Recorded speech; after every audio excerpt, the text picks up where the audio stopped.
What happened to the Regia Marina when Italy changed sides? It's a question rarely asked, because the answer sits in the shadows of a much larger war. Most of us know the broad strokes of World War II at sea, the Atlantic convoys, the German U-boat wolf packs, the Pacific carrier battles.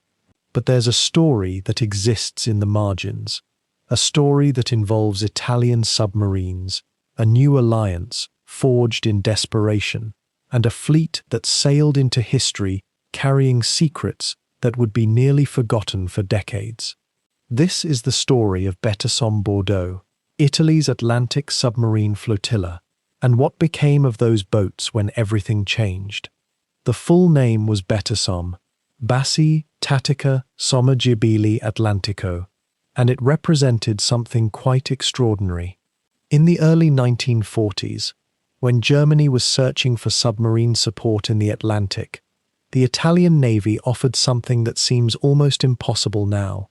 They sent their boats, their crews, and their expertise across the Mediterranean and through the Strait of Gibraltar to operate under German command in the waters off the French coast. But BETASOM wasn't simply a German outfit with Italian boats. It was something more complex, more fraught with contradiction, and ultimately more tragic. The submarines that sailed under that flag carried Italian names, Italian officers, Italian sailors who had trained in their own traditions and their own navy. They crossed thousands of miles of hostile water during the war's darkest years, hunted by enemies on all sides, navigating the collapse of their nation, the fall of their government, and the shattering knowledge that the country they served had surrendered while they remained at sea. It's a story that sits uneasily in the histories of both Italy and Germany, acknowledged by neither as fully theirs. If you find yourself drawn to the mysteries of the Second World War, to the untold stories of men caught between nations, between duty and survival, between orders that no longer made sense, then I'd like to invite you to subscribe to Fall Asleep to The Complete History of BETASOM Bordeaux, Italy's forgotten Atlantic U-boat fleet. Over the coming hours, we'll trace every submarine, every patrol, every decision that led these men further and further from home.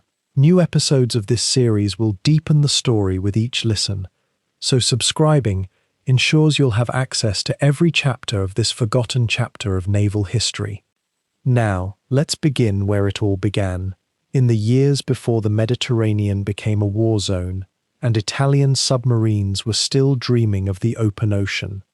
It was 1940 when Italy entered the war on the side of Germany, and the Regia Marina, the Italian Royal Navy, faced a strategic problem that had haunted naval planners for decades. The British controlled the Mediterranean, the Suez Canal was closed to Italian traffic, and Germany, fighting a desperate battle in the Atlantic, needed all the help it could gather. The solution, which emerged from conversations between Rome and Berlin, was radical: send Italian submarines westward. Not just one or two, but a sustained flotilla, 8 submarines eventually, plus support vessels, plus a full administrative structure. Send them to the coast of France, to Bordeaux, where they would operate under German command but maintain their Italian identity. Send them to hunt Allied shipping in the Atlantic. This wasn't a small decision. These were proud crews, trained in Italian naval traditions. They were being asked to sail across the entire Mediterranean, a sea where the British held nearly every advantage, and then through the Strait of Gibraltar, one of the most heavily monitored waterways in the world. The route itself was perilous. The waters were patrolled, mined, and hostile. A single submarine discovered at the wrong moment would never reach the Atlantic at all. Yet between 1940 and 1943, the boats kept coming: the Calvi, the Dandolo, the Barbarigo, the Torelli, the Archimede, the Morosini, the Argo, the Finzi. 8 boats that would eventually gather at Bordeaux, under the command of a German commodore, under German tactical orders, yet forever marked as Italian. The men aboard these submarines were volunteers. though whether they truly understood what they were volunteering for remains an open question. The patrols were long, sometimes lasting 2 or 3 months. The hunting in the Atlantic was unpredictable. The enemy was everywhere and invisible. The boats themselves were advanced machines, Italian-designed and carefully maintained, but they were also aging by the standards of a war that had already lasted longer than anyone expected. And all the while, these men carried within them the knowledge that their nation was not as strong as Germany, that Italy's role in this war was subordinate, that they were fighting in waters far from home, in service to an alliance that was increasingly strained. What makes their story unique, what gives it its particular poignancy, is what happened when that strain finally broke. The Italian Navy in the early 1940s found itself in a peculiar position, neither particularly prepared for a sustained naval war, nor comfortable admitting this to its German allies.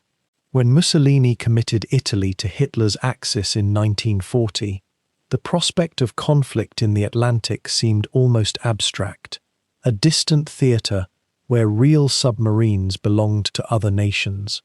The Mediterranean was Italy's domain, the waters where Roman legions had once sailed. But as the war deepened and German U-boats achieved their devastating successes in the Atlantic, a quiet imperative began to form in Rome. Italy too would need submarines for Atlantic operations. It was, perhaps, a way of proving commitment to the alliance. It was certainly a way of sharing in whatever spoils might come from disrupting British and eventually American merchant shipping. The decision, when it finally came, carried an almost dreamlike quality.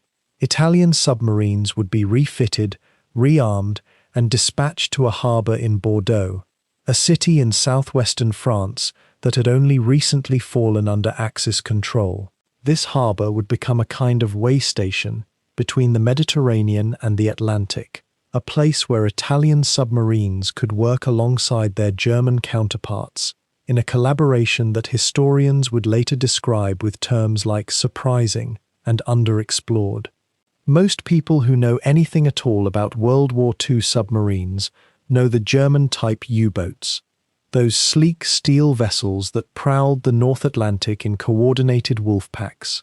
Fewer still have ever heard the word BETASOM, and yet this was the official designation for the Italian submarine flotilla based at Bordeaux. The name itself carried little poetry. It was simply the Italian abbreviation for Submarine Squadron in Atlantic, yet it stands as one of the war's most overlooked naval operations. What made this arrangement so unusual was not merely its existence, but its execution. Here were submarines belonging to the Regia Marina, the Royal Italian Navy, operating thousands of kilometers from their homeland, supplied by and coordinated with a foreign power in a shared port facility. The logistics alone were staggering. These vessels required constant maintenance, spare parts that were difficult to source, trained crews who had to adapt to new tactics and new waters. The crews themselves came from all regions of Italy, from Naples and Genoa, from Sicily and the Adriatic coast, men who had trained in the warm Mediterranean and were now being asked to conduct extended operations in the cold, tempestuous waters of the Atlantic. Some had experience with submarines, others were transferred from surface ships and learned their trade in these deeper waters almost by necessity rather than choice. Consider for a moment what this meant in practical terms.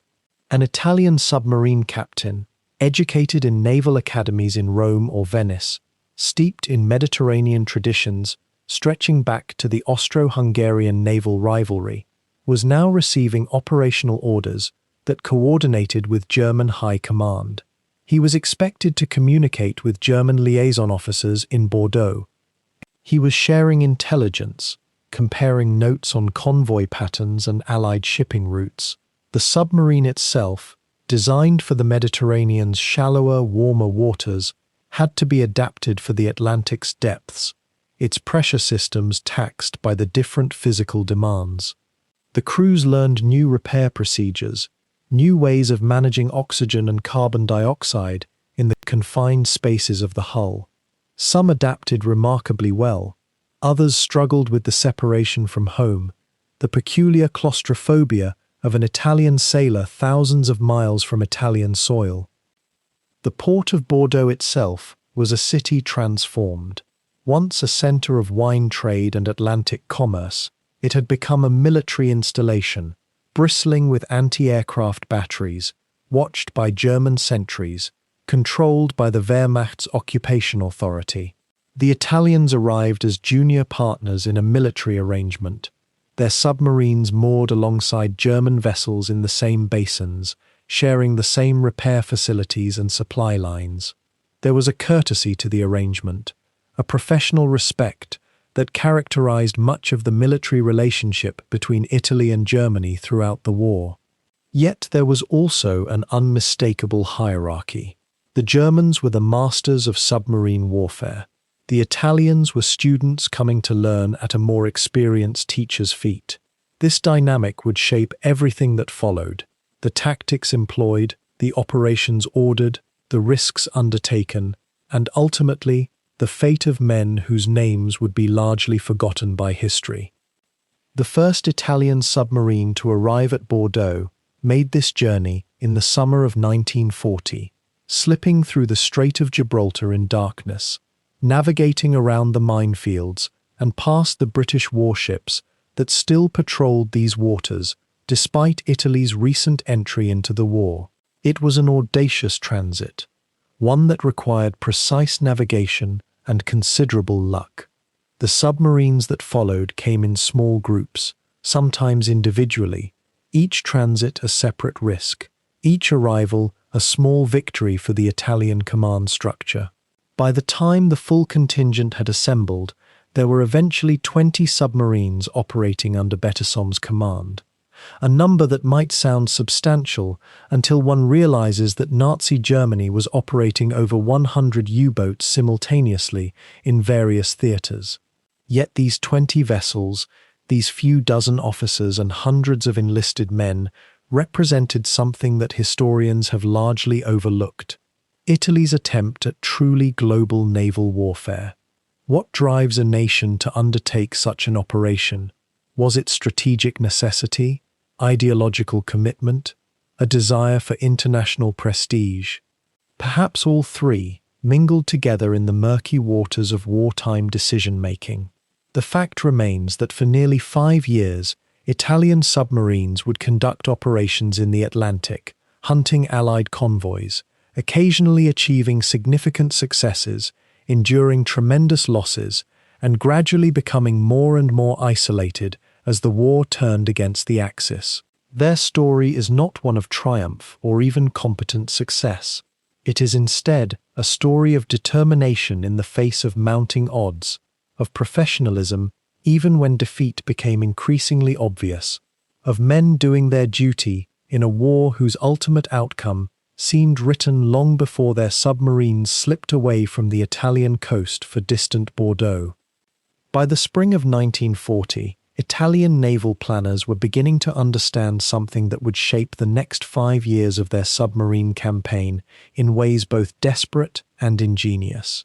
The Atlantic, that vast and seemingly boundless ocean separating Europe from the Americas, represented a frontier unlike any the Italian Navy had ever attempted to project power across. Germany's U-boats had already established themselves there with lethal efficiency, and yet there remained gaps in their coverage, supply routes not yet fully interdicted, opportunities that seemed to flicker and fade in the darkness between patrols. What made the Atlantic different for Italy, though, was a question that kept naval strategists awake in their offices in Rome and La Spezia. How could a nation whose navy was fundamentally designed for Mediterranean operations suddenly become a meaningful Atlantic force? The distances alone were staggering. A submarine departing from an Italian port would need to traverse the entire length of the Mediterranean, squeeze through the narrow passages around Gibraltar, or navigate the longer route around Africa, and only then would it truly begin its Atlantic service. The logistics were nightmarish by the standards of the time. There were no forward bases readily available, no supply infrastructure waiting across the ocean. Everything would have to be improvised, adapted, created from scratch. It was into this conceptual space that the idea of BETASOM began to take shape, not as a grand strategic vision, but more as a pragmatic response to an impossible situation. If Italian submarines were going to operate effectively in the Atlantic, they would need some form of coordinated presence, some way of resupplying, some central authority managing their movements and objectives. The Italians looked at what the Germans had done, studied their methods, their bases, their organization, and began to construct something parallel but necessarily different. A flotilla command, autonomous in many ways, yet answerable to both the Italian High Command and ultimately to the German naval leadership with whom Italy was now bound in alliance. The name itself, BETASOM, emerged from a contraction of the phrase Bassi Atlantiche Sommergibili, which translates simply to Atlantic submarine bases. It was functional, bureaucratic, lacking any romance or menace, and yet within that ungainly acronym lay the seeds of what would become one of the most unusual naval commands of the entire Second World War. By the summer of 1940, the first Italian submarines were making their way toward the Atlantic, their captains carrying sealed orders, their crews aware only that they were embarking on a mission of unprecedented scope for their nation's navy. The question that emerges when you study this period is deceptively simple. Why would Italy commit to such an ambitious and logistically demanding undertaking when its naval power was already stretched thin in the Mediterranean? The answer lies in understanding the peculiar position Italy occupied within the Axis alliance. Mussolini's government had entered the war partly out of political conviction, partly from a desire to claim territory and prestige as Germany swept across Europe. But by the autumn of 1940, as German forces paused in their westward advance after failing to invade Britain, it became clear that this would be no quick war. A prolonged conflict would require contributions from every corner of the alliance, and Italy would be expected to make meaningful commitments beyond its traditional spheres of influence. The Atlantic submarine campaign, then, served multiple purposes simultaneously. It was a way of demonstrating loyalty and strategic partnership with Germany. It was an attempt to strike at British and potentially American supply lines. It was a means of utilizing Italian naval assets in a theater where their Mediterranean inferiority was immediately immediately relevant. And it was, if we're honest with ourselves, something of a gamble, a calculated risk that such a distant and logistically challenging operation could somehow yield dividends sufficient to justify its enormous costs. Those first submarines that departed for the Atlantic in the summer and autumn of 1940 were among the largest that Italy possessed. The Marconi-class boats, the Cagni, the Torelli, the Archimede. These were modern vessels by the standards of the early war, equipped with respectable armament and diesel engines capable of covering impressive distances. Their captains were experienced officers, men who had served in Mediterranean campaigns and who understood the fundamentals of submarine warfare, and yet none of them, not truly, could have been fully prepared for what awaited them. The Atlantic was not the Mediterranean. Its vastness created a different kind of loneliness, a different quality of danger. The journey itself was an ordeal that consumed weeks and tested both vessel and crew in ways that peacetime training could never have anticipated.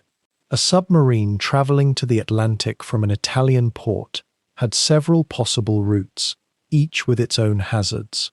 The most direct path took boats through the Strait of Gibraltar, that narrow choke point between Europe and Africa, where Spanish neutrality provided a peculiar kind of cover, but where Allied forces maintained constant vigilance.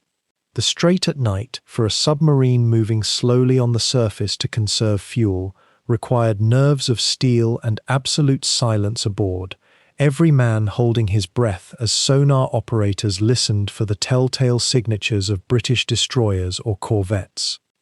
Some Italian submarines chose instead to transit around Africa, a voyage of such immense length that it tested endurance in ways both mechanical and psychological.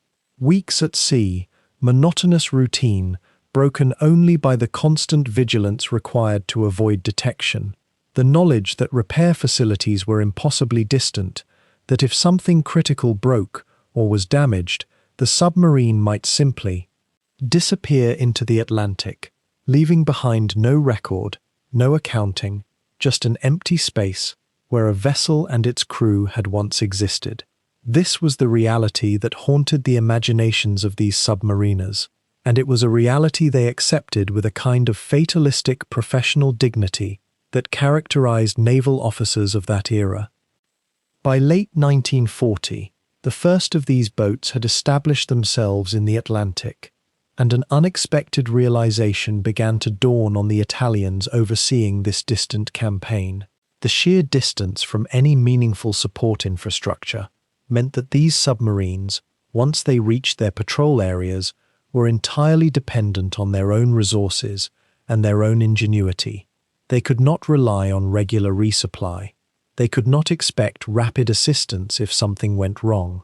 They were, in the most fundamental sense, autonomous organisms operating in an alien environment, drawing sustenance from the vessels they encountered and from the occasional supply ship that managed to reach them through waters that were becoming increasingly hostile to Axis operations. The thinking behind BETASOM had to evolve in response to these realities.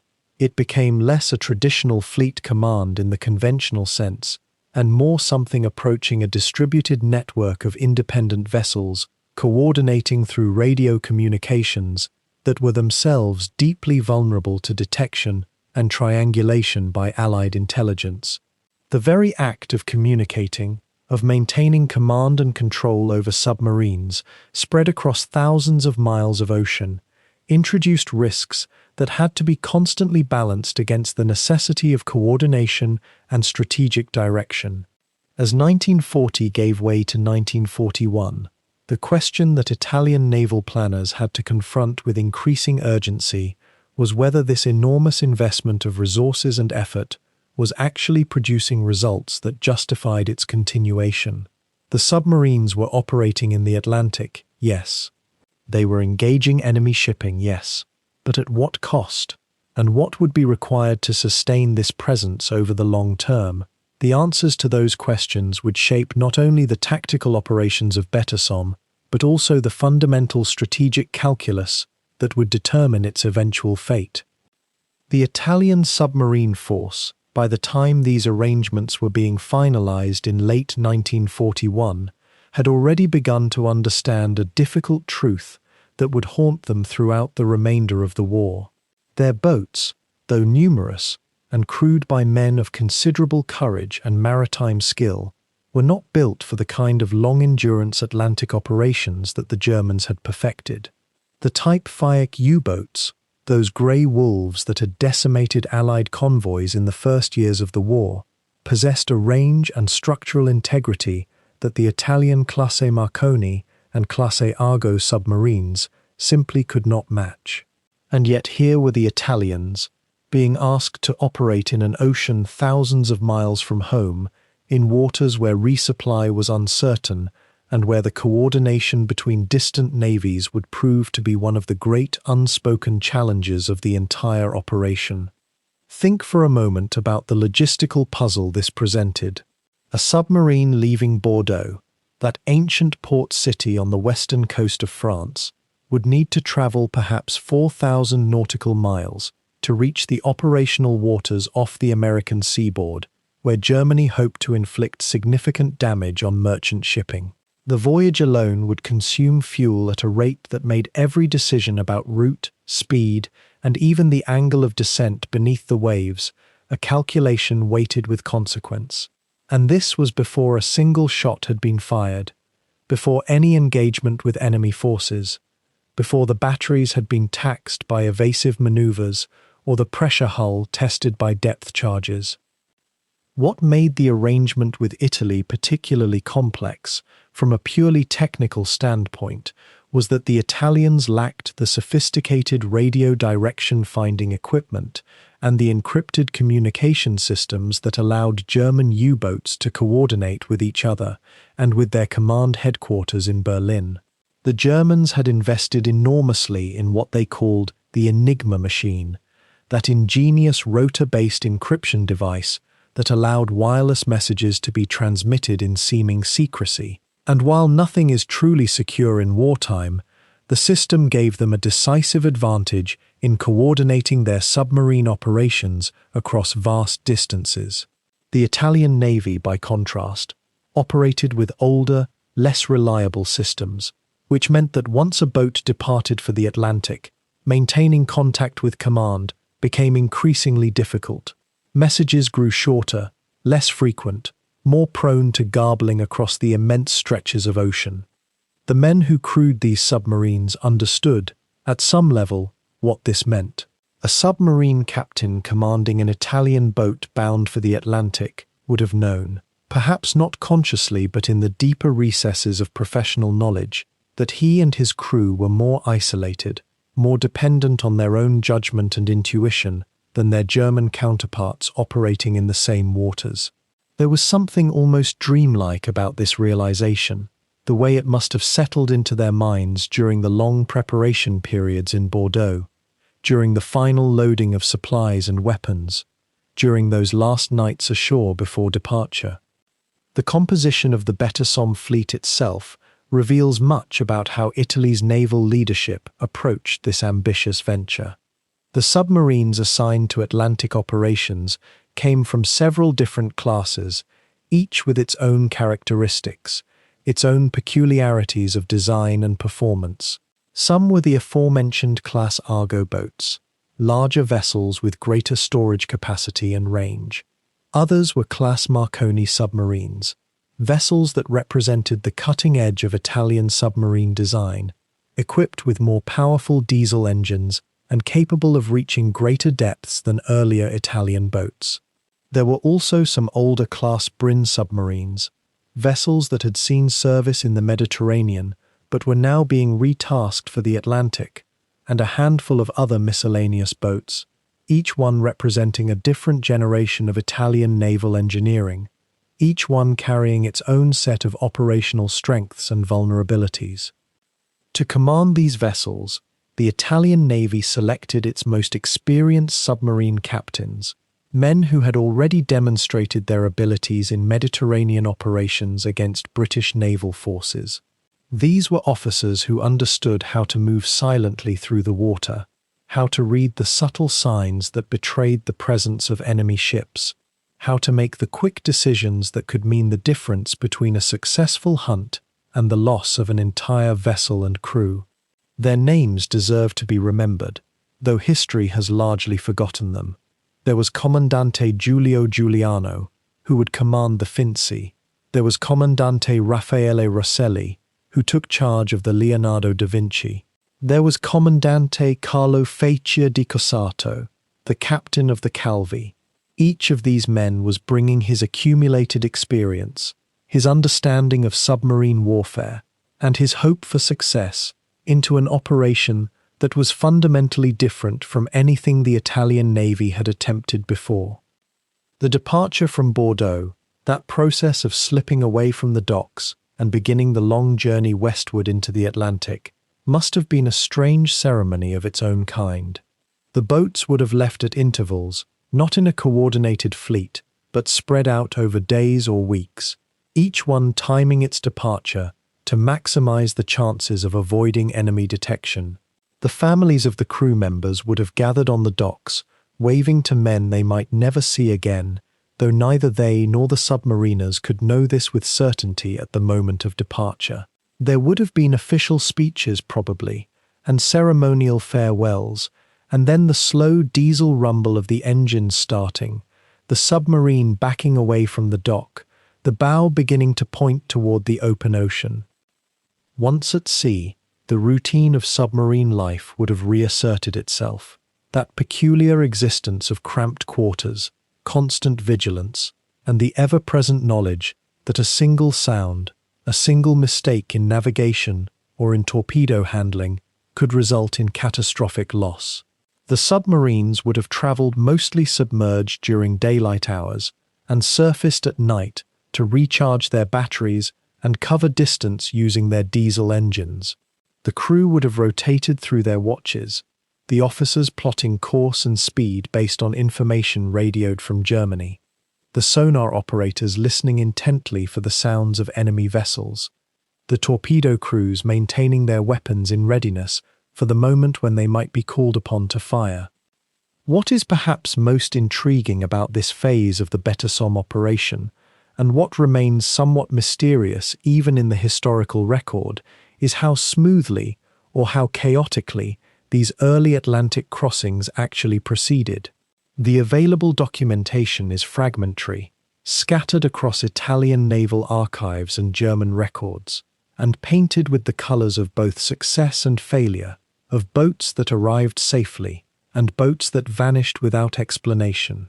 Some of the Italian submarines would encounter their first enemy surface ships while still in transit, attacking merchant vessels or destroyers in the Atlantic, adding to their tally of combat successes and losses. Others would experience mechanical failures, equipment breakdowns, or simply turn back before reaching their designated operational areas. The war at sea, even in this early phase, was proving to be a contest of technical systems, human endurance, and the brutal mathematics of probability. The journey of Bordeaux and her sister vessels would soon become entangled in something far more complex than a simple transfer of naval assets. You see, the Italians did not simply acquire these submarines as finished products, handed over with clean paperwork and salutes. Instead, what unfolded was a slow, deliberate integration into a fleet structure that was itself struggling beneath the weight of Mussolini's increasingly desperate naval posture in the Mediterranean and beyond. The summer of 1940 had brought Italy into the war at a moment when her navy, while impressive on paper, faced adversaries with far greater industrial capacity and proven experience in modern warfare. The waters around Italy were becoming contested space, and every vessel, whether designed by German hands or Italian ones, represented a precious asset that could not be easily replaced. The French fleet situation itself created an unusual opening for Italian acquisition. The armistice between Nazi Germany and France in June of 1940 had left France's naval forces in a precarious position. The British, fearing that French ships might fall under German operational control, had struck with devastating force at the French naval base at Mers el-Kebir, destroying or damaging numerous vessels and killing over 1,000 French sailors. In this chaos and recrimination, 4 large submarines represented a valuable prize for any power that could claim them. The Italians, through diplomatic channels and the simple fact of geographic proximity, managed to secure these boats. One might wonder whether the French sailors who had crewed these vessels ever imagined they would become instruments of an Axis power, yet such was the strange arithmetic of war in Europe during those early years. The 4 BETASOM submarines, and here we must clarify that the name BETASOM itself, derived from Bordeaux Sommergibili, Italian for Bordeaux submarines, arrived at their new home between late 1940 and early 1941. Bordeaux, the port city on the Bay of Biscay, had already begun its transformation into a German U-boat base through the occupation of France.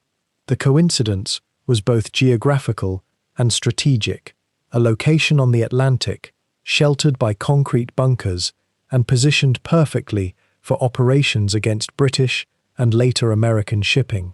The Italians, rather than maintaining these submarines in the Mediterranean where they were constructed, elected to base them in French-occupied waters, thousands of kilometers from home. This decision speaks to the partnership and the subordination that characterized Italian-German naval cooperation during the war. Italy was increasingly dependent on German support, German logistics, German intelligence about convoy routes and shipping movements. To base these submarines in Bordeaux meant accepting German operational influence, German command structures, and German priorities. When Bordeaux first arrived at her new station, she carried with her the design heritage of the Surcouf-class lineage, modified according to Italian specifications and requirements. The submarines were considerably larger than typical Italian boats of the period, which had historically been designed for Mediterranean operations, where vast open ocean transit was less common. The Surcouf-class vessels, by contrast, had been built with Atlantic operations in mind, with greater endurance, more robust hulls capable of handling rough seas, and enhanced range that could carry them across ocean basins. The Italians recognized that this inheritance was valuable, even if it meant operating boats that had been originally conceived for the French Navy and its strategic purposes. One might imagine the strange duality of crews, some perhaps former French sailors pressed into service, others Italian sailors learning to operate unfamiliar machinery. But in reality, the transition was handled with primarily Italian personnel, though French technicians may have assisted during the handover. The operational environment into which Bordeaux and her sisters were inserted during 1941 was becoming increasingly hostile to German and Italian surface vessels. The Royal Navy maintained dominance in the waters around Britain and the Mediterranean. Allied convoys crossing the Atlantic were growing larger and more heavily protected. The Battle of the Atlantic, as the British would come to call it, was intensifying, and it was becoming clear that surface raiders and capital ships alone could not break British supply lines. Submarines, however, offered a different calculus. A single U-boat could tie down vast amounts of escorting naval force. A single submarine attack could cripple or sink a merchant vessel carrying supplies worth thousands of times its own material value. This was the promise that drew Italy to maintain such a distant submarine fleet, and this was the reasoning that would guide Italian strategic thinking throughout the next years of war. The crews selected to serve aboard Bordeaux were among the most experienced that the Italian Navy could muster. Submarine service was dangerous, exhausting, and required a particular kind of discipline and courage. Italian submarine officers in 1941 had some combat experience from operations in the Mediterranean, though the intensity and scale of Atlantic operations would prove to be something altogether different. The men who would become the captains and executive officers of BETASOM were not novices, yet they were about to enter a realm of naval warfare that would test their training and nerve in ways they could scarcely have anticipated. The waters of the Atlantic in wartime were colder, the storms more violent, the distances between assistants greater, and the enemy presence more constant than anything they had experienced in earlier campaigns. The technical specifications of the Surcouf-class vessels that Bordeaux inherited were impressive for their era, though they reflected certain design trade-offs that would become increasingly apparent as the war progressed.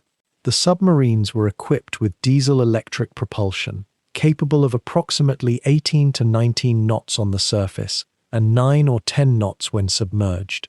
They could dive to depths of 90 meters or slightly beyond, which provided reasonable protection from depth charge attacks, but was not extraordinary compared to later German U-boat designs. Their armament consisted of 8 torpedo tubes, 4 forward and 4 aft, a configuration that allowed them to attack convoys from multiple angles, and supplementary deck guns for surface operations against merchant vessels. Over the course of their operational service, various Italian modifications would be made to improve their combat effectiveness, including changes to their sensor arrays, upgrades to their radio equipment, and modifications to their torpedo storage capacity. Perhaps what is most worth considering, as one drifts deeper into this particular chapter of history, is the peculiar tragedy of these submarines and their crews.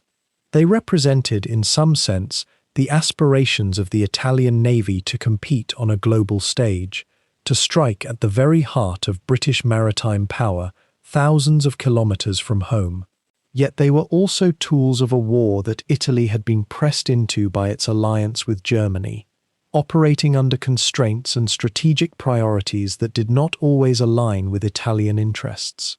The men aboard Bordeaux and her sisters were volunteers and professional sailors, yet they were also, in a fundamental way, participants in a drama whose ending had already been written in the calculations of their allies and adversaries, in the factories of industrial powers, and in the mathematics of material capacity and human endurance.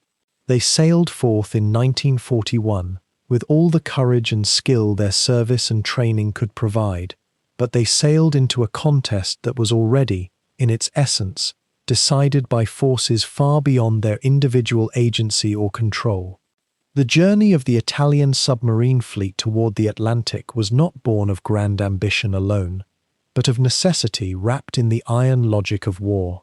By the middle of 1940, as Mussolini's regime committed itself fully to the Axis partnership, the German Navy found itself stretched across waters it could barely defend.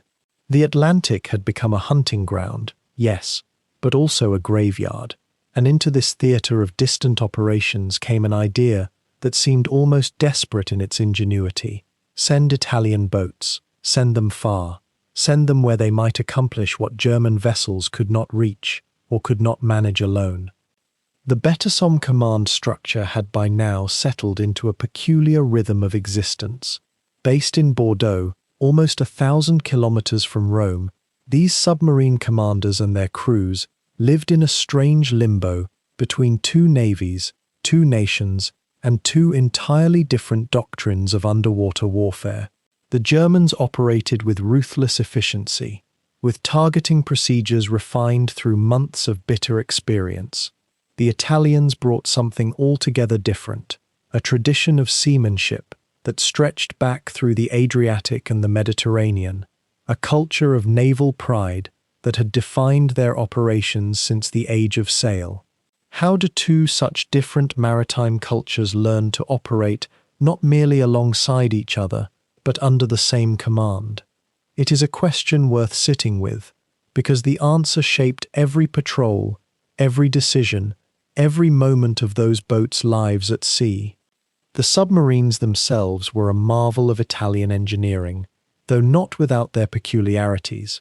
The Marconi-class boats, among the largest and most capable submarines ever built, displaced over 2,000 tons on the surface. They could cruise at remarkable distances, their fuel capacity allowing them to remain at sea for months. They were armed with 8 torpedo tubes and carried sufficient ordnance to wreak genuine havoc on any convoy they encountered. And yet, there was always something about Italian design philosophy that differed from the Germans.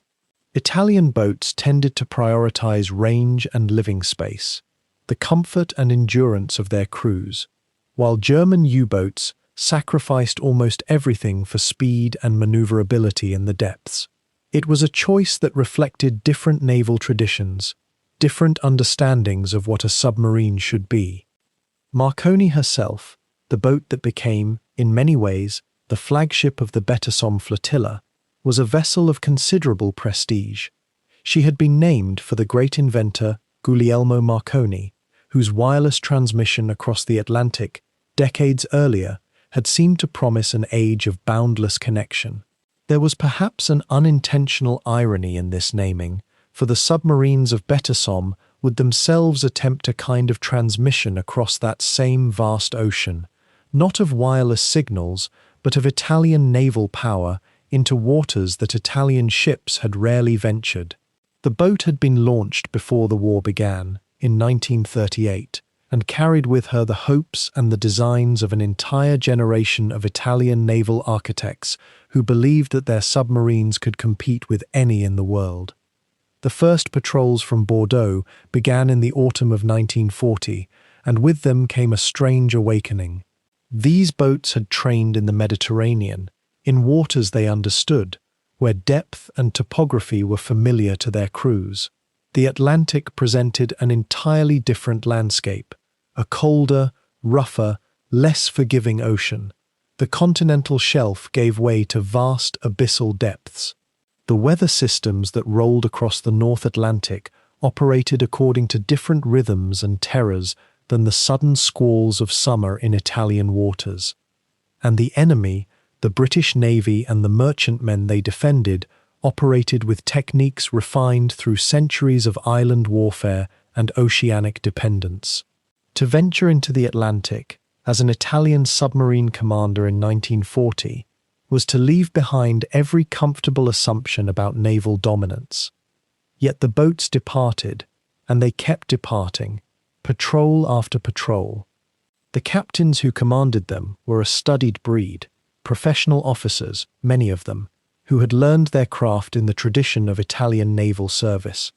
Some had experience in the Spanish Civil War, where the Italian Navy had conducted submarine operations in support of the nationalist forces. Others were younger men, eager to prove themselves, to demonstrate that Italian submarines were the equal of any in the world. Did they understand, as they cast off from Bordeaux and turned their bows westward, that they were embarking on a kind of voyage without return, that many of them would not see the port again? It is unlikely that such thoughts occupied the conscious mind, though perhaps they lingered in the depths below consciousness, in that place where fear and duty intertwine. The supply lines that sustained BETASOM ran like threads through the landscape of wartime Europe. Bordeaux, though a port city, was not so close to the Italian border that supplies could arrive quickly or frequently. Everything had to be arranged through German intermediaries, or through the complex logistics networks that the occupation had created. Fuel oil, spare torpedoes, replacement parts for engines and gyroscopes, all of it had to be negotiated, requisitioned, or sometimes simply improvised from whatever local resources the French port could provide. The Italians, who had long prided themselves on making do with less, found themselves doing exactly that, adapting their operations to the constraint of distant supply. Winter came to the Bay of Biscay, and with it came the particular misery of Atlantic operations.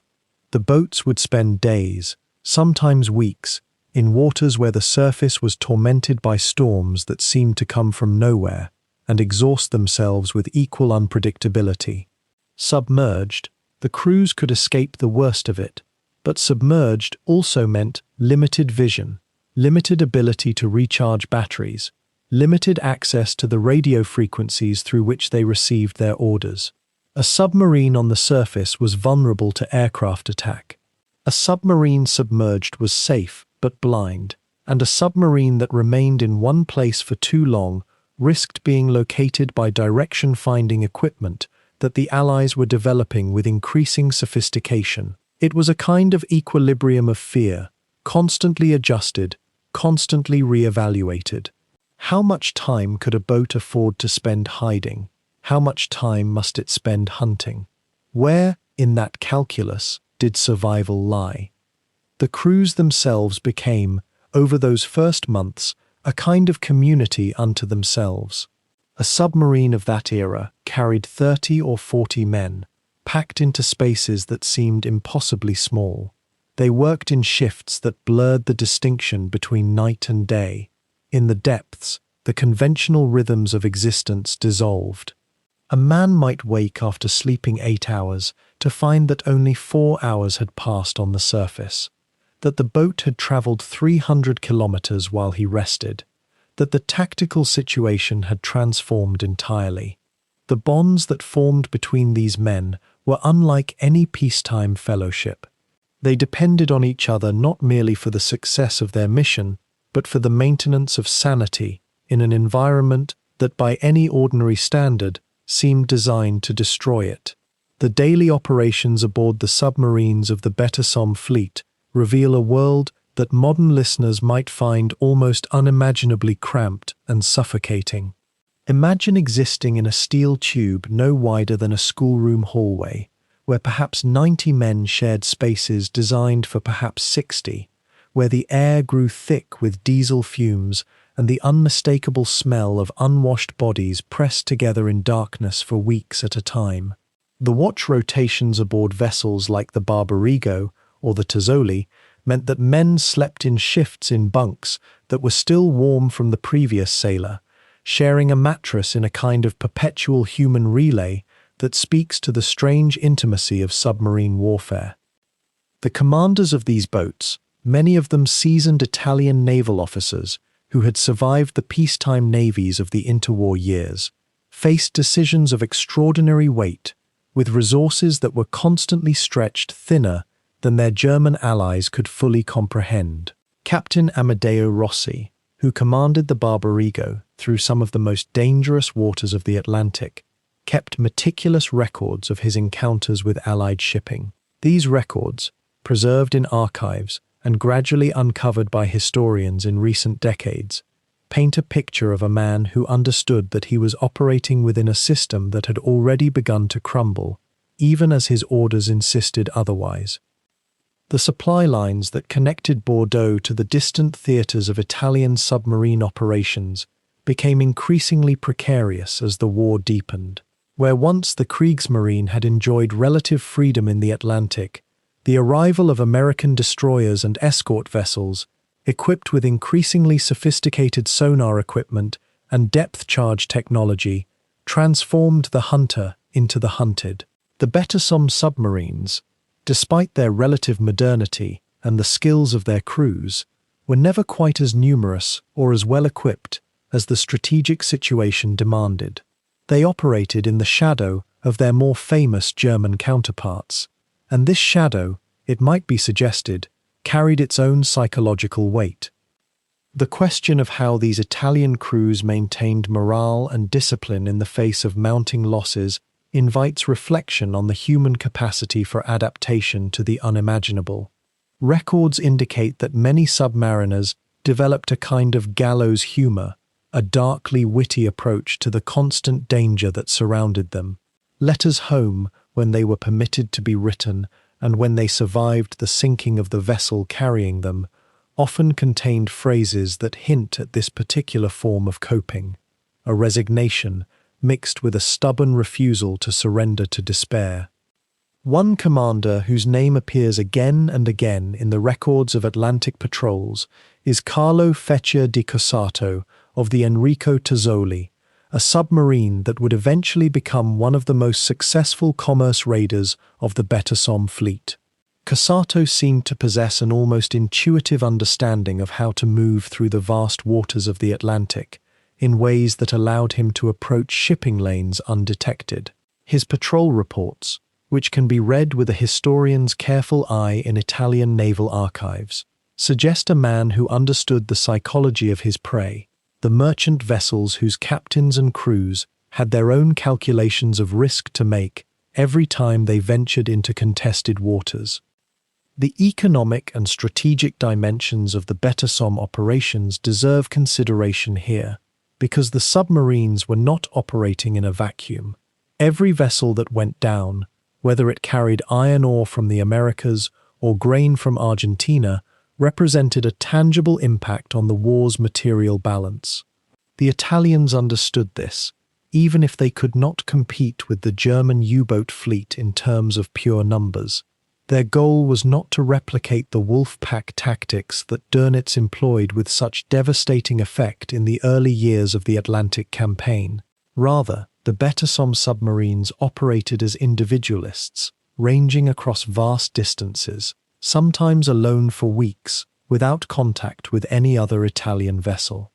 The logistics of sustaining these long-range patrols created situations that were often desperate and occasionally farcical.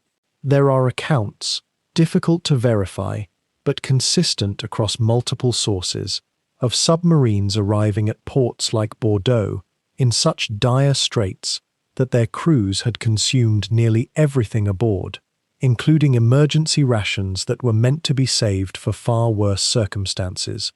The rubber-tired wheels of the Italian naval bureaucracy, never particularly swift in peacetime, ground even more slowly in the chaos of war and the conditions of exile from the Mediterranean. And yet, within this grinding machinery of hardship and constraint, individual officers and men found moments of recognition, accomplishment, even something approaching satisfaction. A successful patrol, resulting in several confirmed sinkings and a safe return to port, was celebrated with the kind of intensity that perhaps only those who live constantly in proximity to death can muster. These celebrations were usually modest affairs, extra rations of wine perhaps, or a special meal prepared by galley crews who performed small miracles with insufficient supplies. The weather of the Atlantic, that vast and often malevolent force that has shaped human history for centuries, played its own role in the operations of the BETASOM fleet. A submarine in heavy seas faces dangers almost as severe as those posed by enemy vessels and aircraft. The boats had to be able to dive quickly when danger approached, which meant keeping ballast tanks ready, keeping the crew alert through long hours of monotonous waiting, punctuated by moments of extreme danger. The North Atlantic in autumn and winter presents conditions that can exhaust men even when they are not simultaneously hunting and being hunted. The submarines that emerged from the Bordeaux base in those middle years of the war were no longer the confident vessels of earlier campaigns. By 1942, the strategic landscape had shifted beneath the Atlantic in ways both subtle and catastrophic, and the crews who prepared their boats for patrol understood, even if they did not speak it aloud, that the mathematics of survival had become increasingly unforgiving. The German Navy had learned, through costly experience across thousands of miles of ocean, that superiority in numbers alone could not guarantee victory when your opponent possessed superior detection methods, better coordination between their naval forces, and an almost uncanny ability to predict your movements before you made them. The Italian submarines based at Bordeaux existed in a peculiar shadow within this deteriorating situation. They were, in effect, guests in a German-dominated installation, operating under German command structures while maintaining certain obligations to their own naval hierarchy back in Rome. This divided loyalty, though rarely articulated in official reports, created a tension that rippled through the daily operations of the base.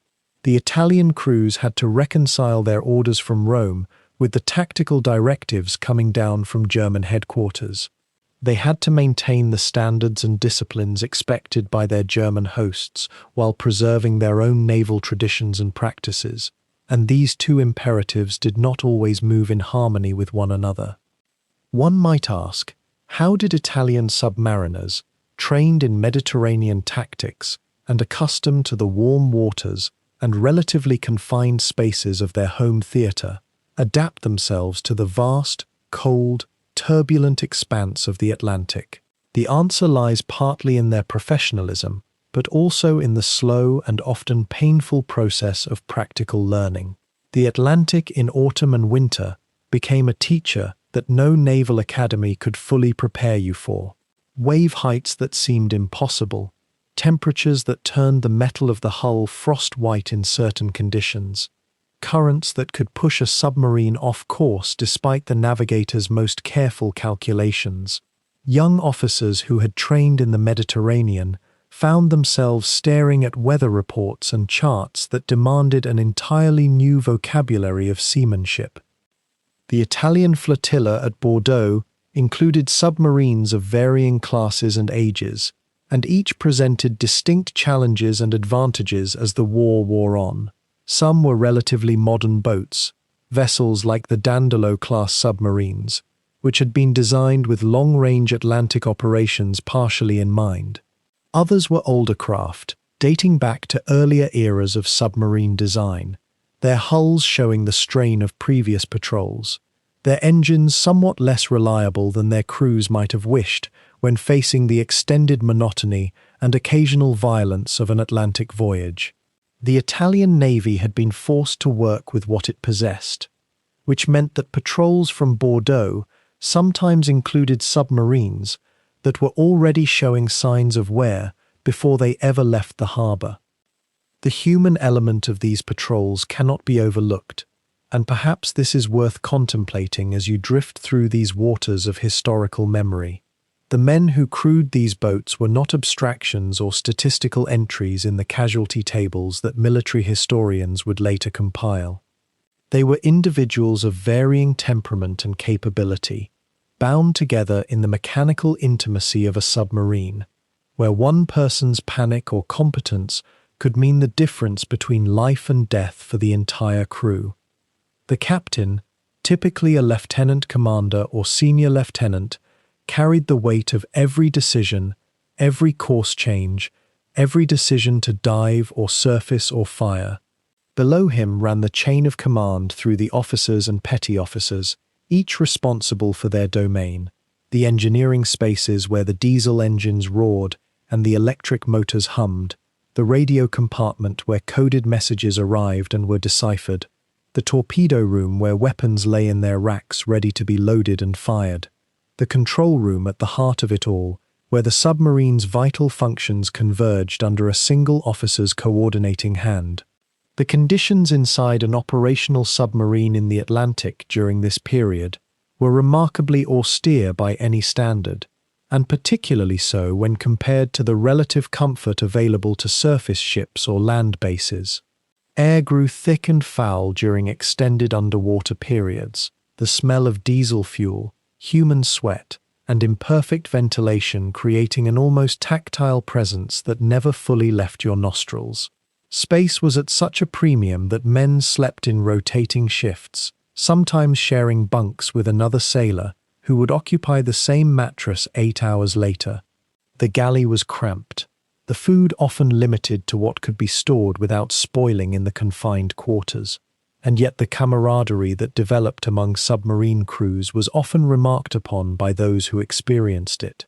Shared danger and shared hardship created bonds that transcended normal military hierarchy. The captains who led Italian submarines from Bordeaux came from diverse backgrounds and brought different philosophies to their commands. Some were aggressive commanders who believed in pursuing targets aggressively, accepting greater risks in exchange for a higher likelihood of success. Others were more cautious, more inclined to preserve their boats and crews, viewing the war from a longer strategic perspective. These differences in temperament and tactical philosophy produced very different operational records.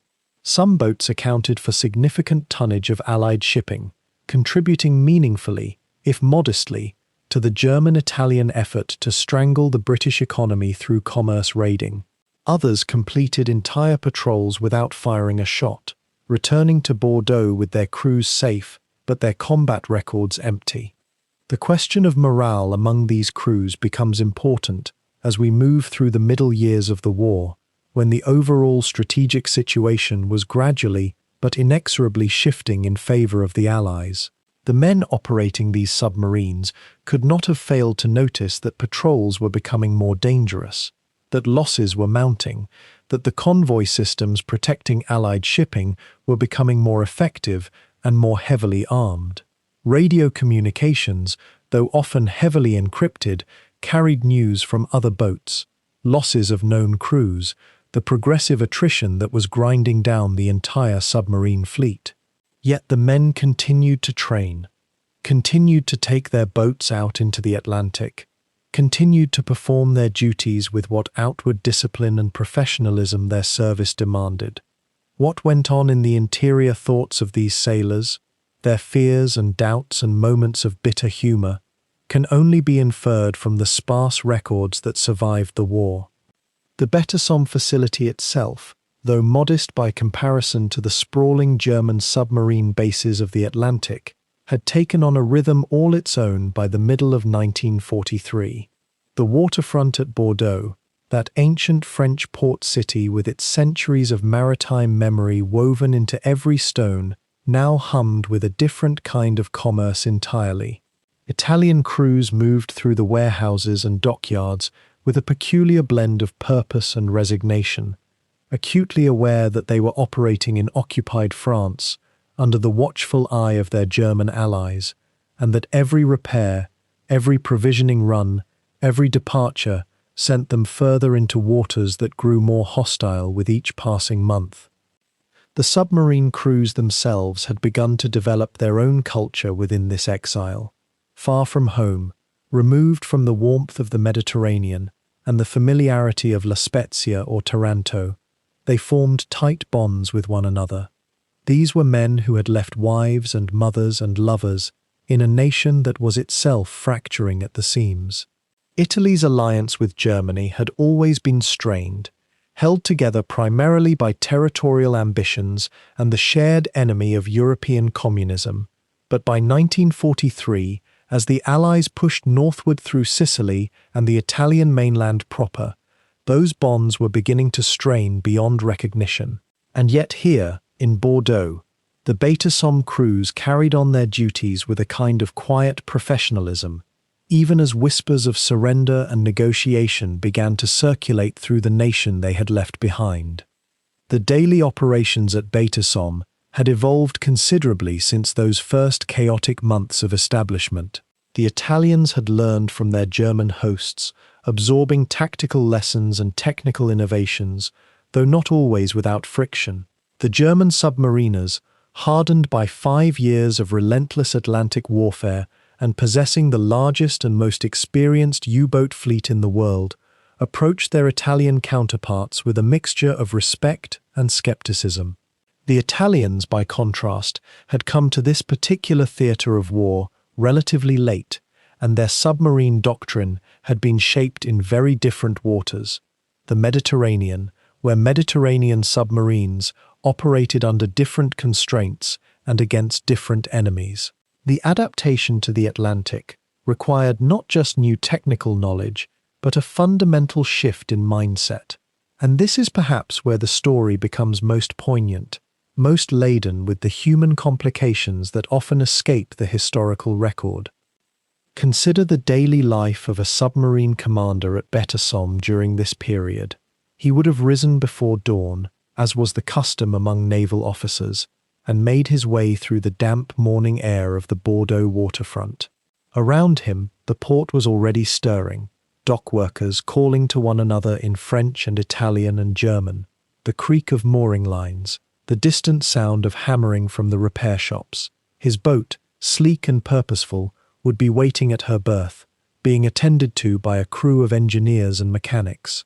The Italian submarines that operated from Bordeaux were among the most modern designs Italy had produced, yet there was always something that needed attention, some component that required replacement or repair, some adjustment to be made to account for the differences between Atlantic operations and the work they had done in the Mediterranean. The captain would descend into the boat itself, moving through the narrow corridors and compartments that would soon become the entire world for his officers and men. A submarine is perhaps the most intimate of all military vessels. There is no privacy, no escape from one's companions, no retreat from the sounds and smells and perpetual tension of life beneath the waves. The men who served in these vessels, whether Italian or German, developed a kind of brotherhood that transcended mere military duty. They knew that their survival depended absolutely on the competence and alertness of the man beside them. They knew that a single mechanical failure, a single error in judgment, could result in their coffin becoming their tomb. By the autumn of 1943, the threat environment had become substantially more dangerous for both German and Italian submarines operating in the Atlantic. The Allies had made remarkable strides in anti-submarine warfare.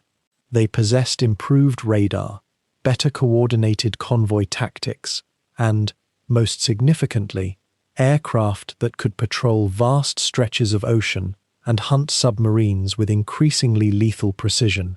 The happy hunting grounds of 1942, when German U-boats had ranged freely across the Atlantic and devastated Allied shipping, had largely vanished. Now every voyage north from Bordeaux meant running a gauntlet of potential dangers, crossing shipping lanes that were increasingly well defended, and venturing into waters where enemy aircraft could appear suddenly from low cloud cover. This changing tactical situation placed enormous pressure on the Italian crews at BETASOM. They were expected to accomplish the same objectives as their German counterparts: to locate and sink enemy vessels, to disrupt supply lines, to maintain a credible threat presence in Atlantic waters. But they were operating with equipment that, while modern, was not the equal of the latest German designs. They were also learning on the job, in a sense, acquiring experience in a theatre of war where that experience came at a terrible price. The loss rate among submarines, across all nations, had begun to climb precipitously. What had once been a dangerous profession was becoming increasingly suicidal. Yet there was another layer of complexity to this situation, one that touches on the deeper human dimensions of this historical moment. As autumn turned toward winter in 1943, the political situation in Italy was deteriorating with alarming speed. The fascist government was losing credibility with the Italian people. The military was exhausted, the economy was strained to the breaking point. And in Rome, in the corridors of power, quiet conversations were beginning about the possibility of extricating Italy from the Axis alliance and seeking a separate peace with the Allies. These were conversations conducted at the highest levels, with extreme caution and an acute awareness of German sensibilities, but they were happening, and the men at BETASOM, isolated in France though they might have been, were not entirely insulated from the tremors these political machinations were sending through the nation. What this meant, in practical terms, was that officers and men serving at BETASOM found themselves in an increasingly complicated and ambiguous position. Were they truly fighting for Italy, or were they fighting for Mussolini and Hitler? Were they participants in a righteous struggle, or complicit in a war of aggression that had become increasingly pointless? These were not idle philosophical questions. They had profound implications for how a man conceived of his duty and his place in the world. And as the autumn of 1943 deepened into November and December, as one after another of the BETASOM submarines set out on patrols that would become progressively more costly and less productive, these questions began to weigh more heavily on the minds of those who had to ask them. The operational records from this period show a fascinating and somewhat melancholic pattern. The BETASOM submarines continued to sail. They continued to hunt for enemy convoys. They continued to engage in the business of warfare, carrying their crews out into the grey waters of the Atlantic with all its dangers and uncertainties. But the successes were fewer and farther between. The losses were beginning to mount. And there was, perhaps, a growing awareness among those who served that they were part of something that was coming to an end, that the vast machinery of the Axis war machine, for all its remaining firepower and determination, was being worn down by the relentless pressure of the Allied onslaught. As the war deepened into 1943, the men of the BETASOM fleet found themselves caught in a peculiar limbo. They were still Italian sailors, serving under Mussolini's government, yet they operated from a French port under increasingly German supervision. The Kriegsmarine had begun to take a more direct hand in the management of these Italian submarines, and this shift created a tension that would ripple through the entire force. The German Navy, confident in its own U-boat doctrine and methods, believed it could teach the Italians a thing or two about submarine warfare. Whether this was always wise, history would soon reveal. The relationship between Italian and German naval forces had never been simple. The two navies came from different traditions, different strategic philosophies, different understandings of how underwater warfare should be conducted. The Italians, shaped by their Mediterranean experience and their focus on commerce raiding, preferred to hunt in the shallower waters closer to the shipping lanes of the Atlantic. The Germans, masters of the deep ocean hunt, favored wolf-pack tactics in the vast open ocean, coordinating multiple boats against convoys far from shore. These approaches, while not incompatible, required different skills and different mindsets. Now, the Germans were pushing for BETASOM to adopt their methods more fully. One of the ways this influence manifested was through increased German technical support and coordination.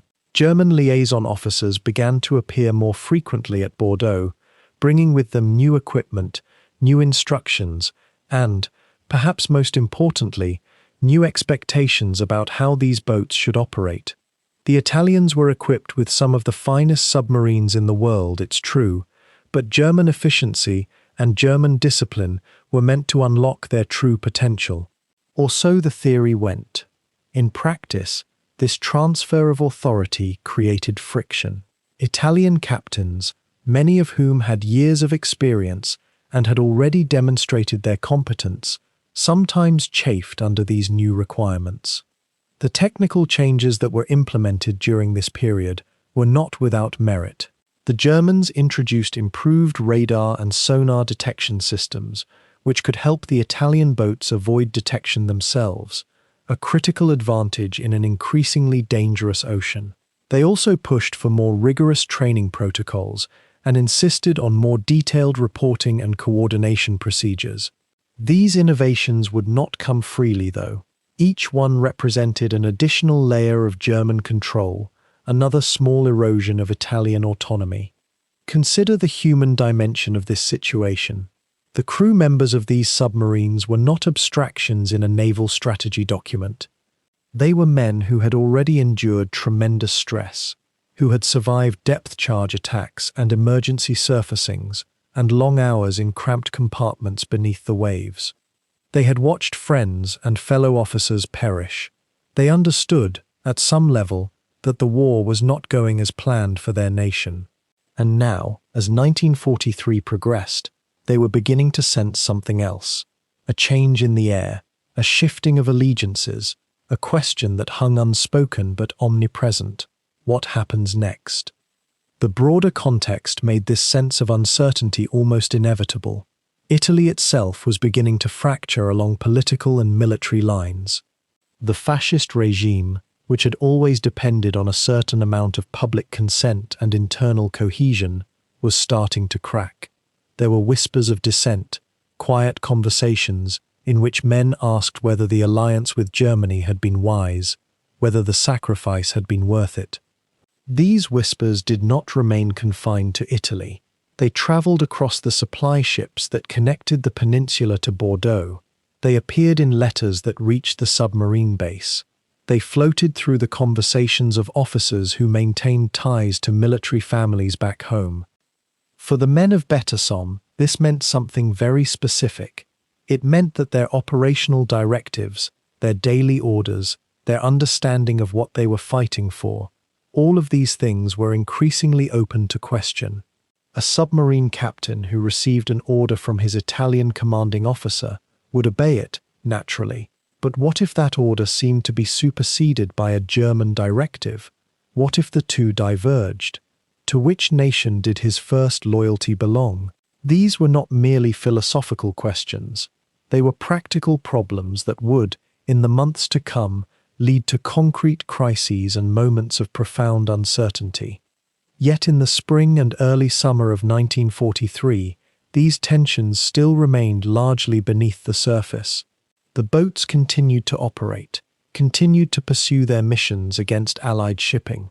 The captains, even those who harbored private doubts, continued to conduct their patrols with the same professional discipline that had always characterized Italian submarine operations. They logged their sightings, fired their torpedoes, submitted their reports. They endured the long periods of silence when no contact was made, the crushing boredom interspersed with moments of extreme danger. They maintained their boats in the meticulous manner required of submarine crews everywhere. And yet, there is always a yet in these stories. Something fundamental was beginning to change, something that no amount of German efficiency or Italian determination could prevent. The tide of the war in the Atlantic, which had once favored the submarines, was turning with increasing certainty toward the Allies. The technological advantages that the Germans had once enjoyed, their radar, their torpedoes, their tactical innovations, were slowly being countered by Allied innovations of their own. The convoys were becoming more heavily escorted. The detection equipment carried by escort ships was becoming more sophisticated. The depth charge attacks were becoming more deadly and more coordinated. For a submarine, even one as well-designed and well-crewed as those of BETASOM, the ocean was becoming a more dangerous place with each passing month. This is perhaps the paradox at the heart of the BETASOM story during 1943. The fleet was reaching its operational peak. Its crews were as trained and experienced as they would ever be, and yet the objective circumstances of the war were moving in a direction that made their success increasingly unlikely. The better they became at their craft, the harder they would have to work to achieve any meaningful results. And the harder they worked, the greater the risks they ran. It is the kind of situation that military forces have faced throughout history. The moment when excellence and dedication are no longer quite enough to overcome the weight of strategic disadvantage. The reality of BETASOM's operational existence, however, was far more constrained than these ambitious designs might suggest.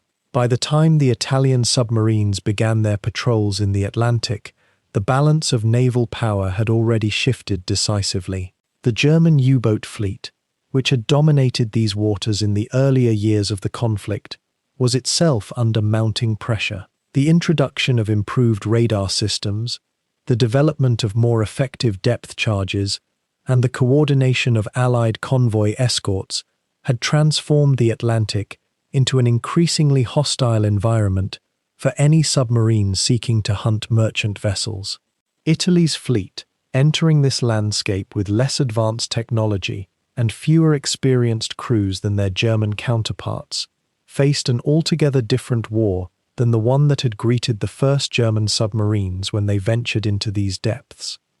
The logistics of maintaining a submarine fleet at such a distance from home ports presented challenges that were, perhaps, underestimated by those who planned these operations.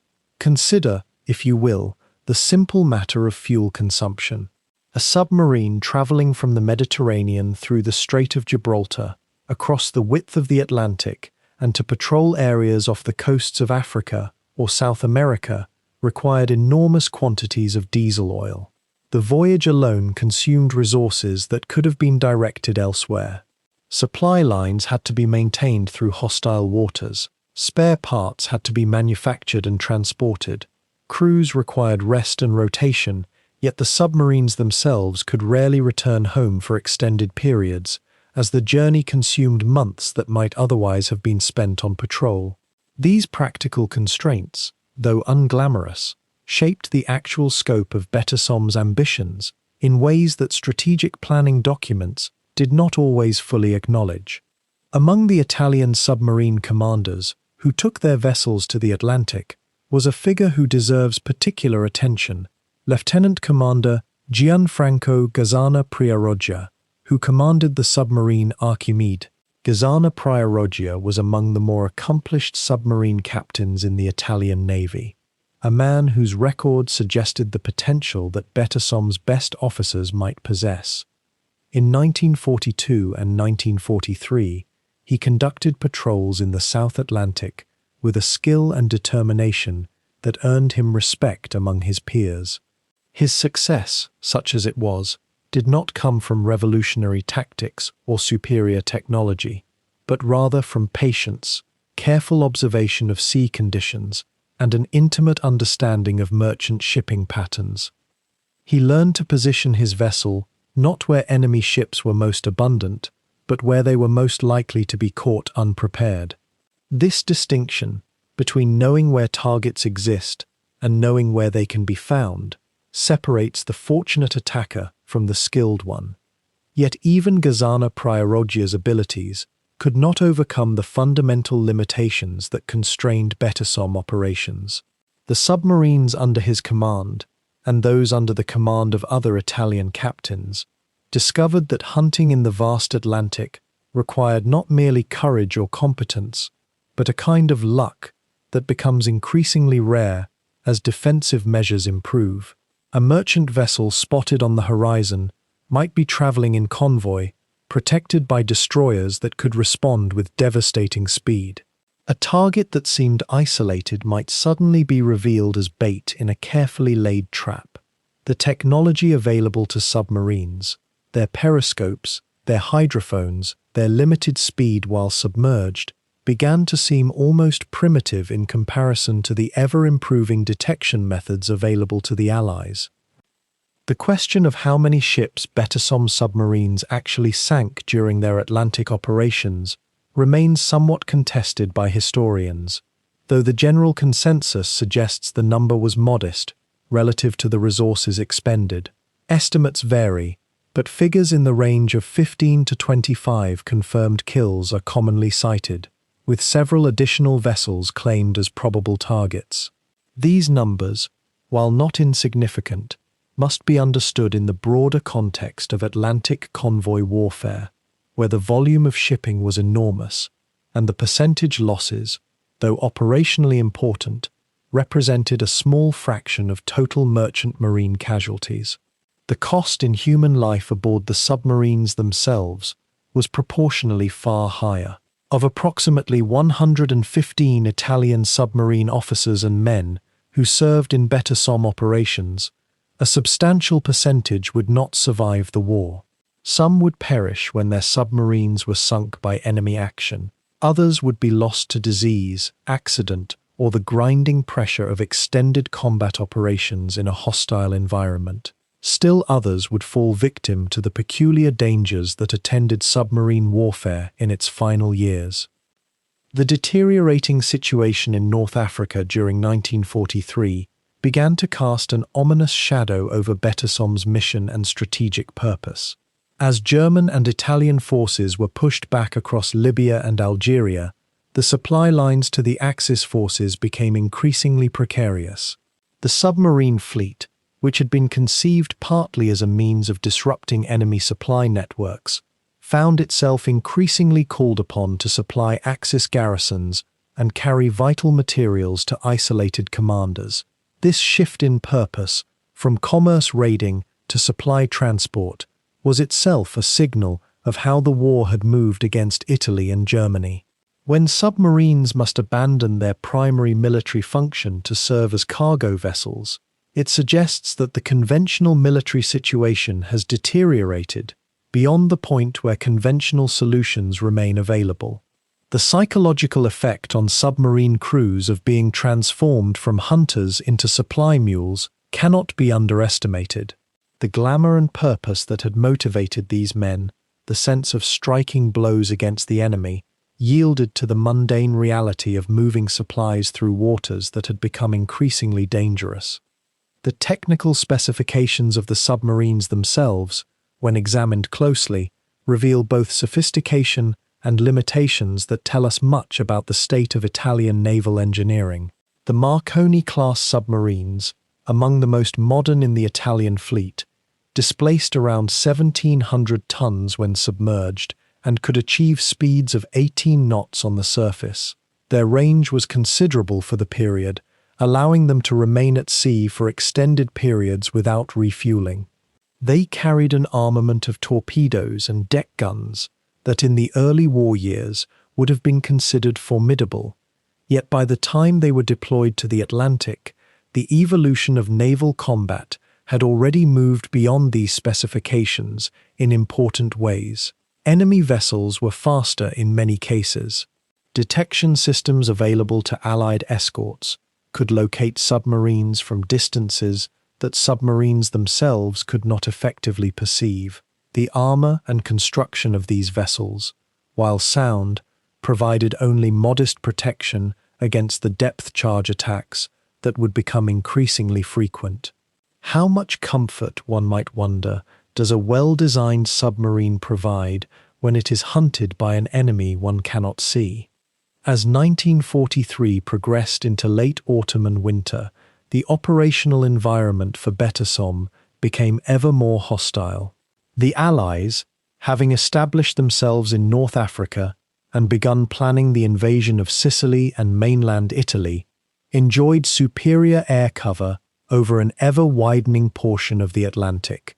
Aircraft equipped with radar and powerful bombs made surface travel increasingly suicidal for submarines.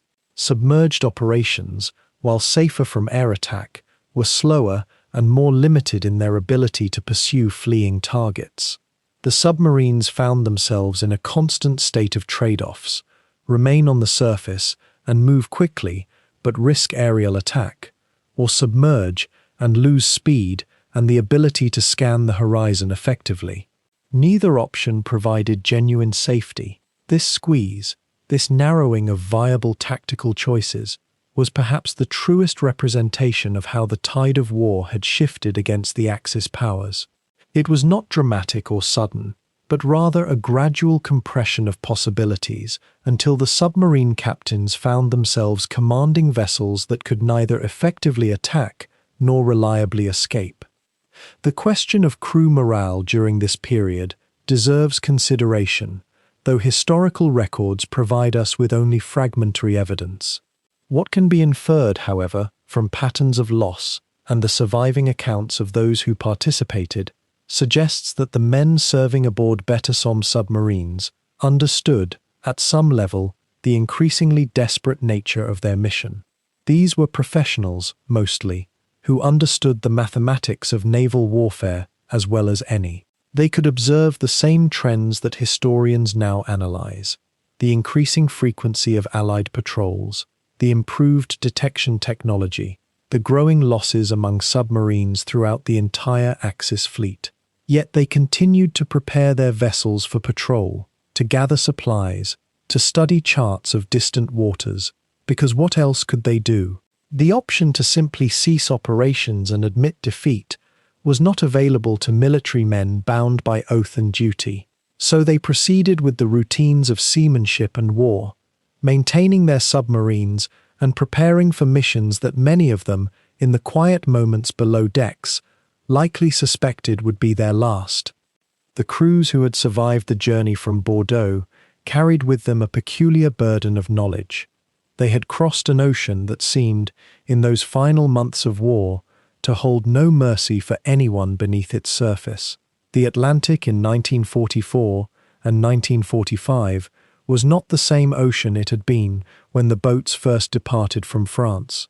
The waters had become crowded with enemy vessels, with listening devices both old and new, with a kind of technological desperation that only comes when a nation knows it is slipping away from victory.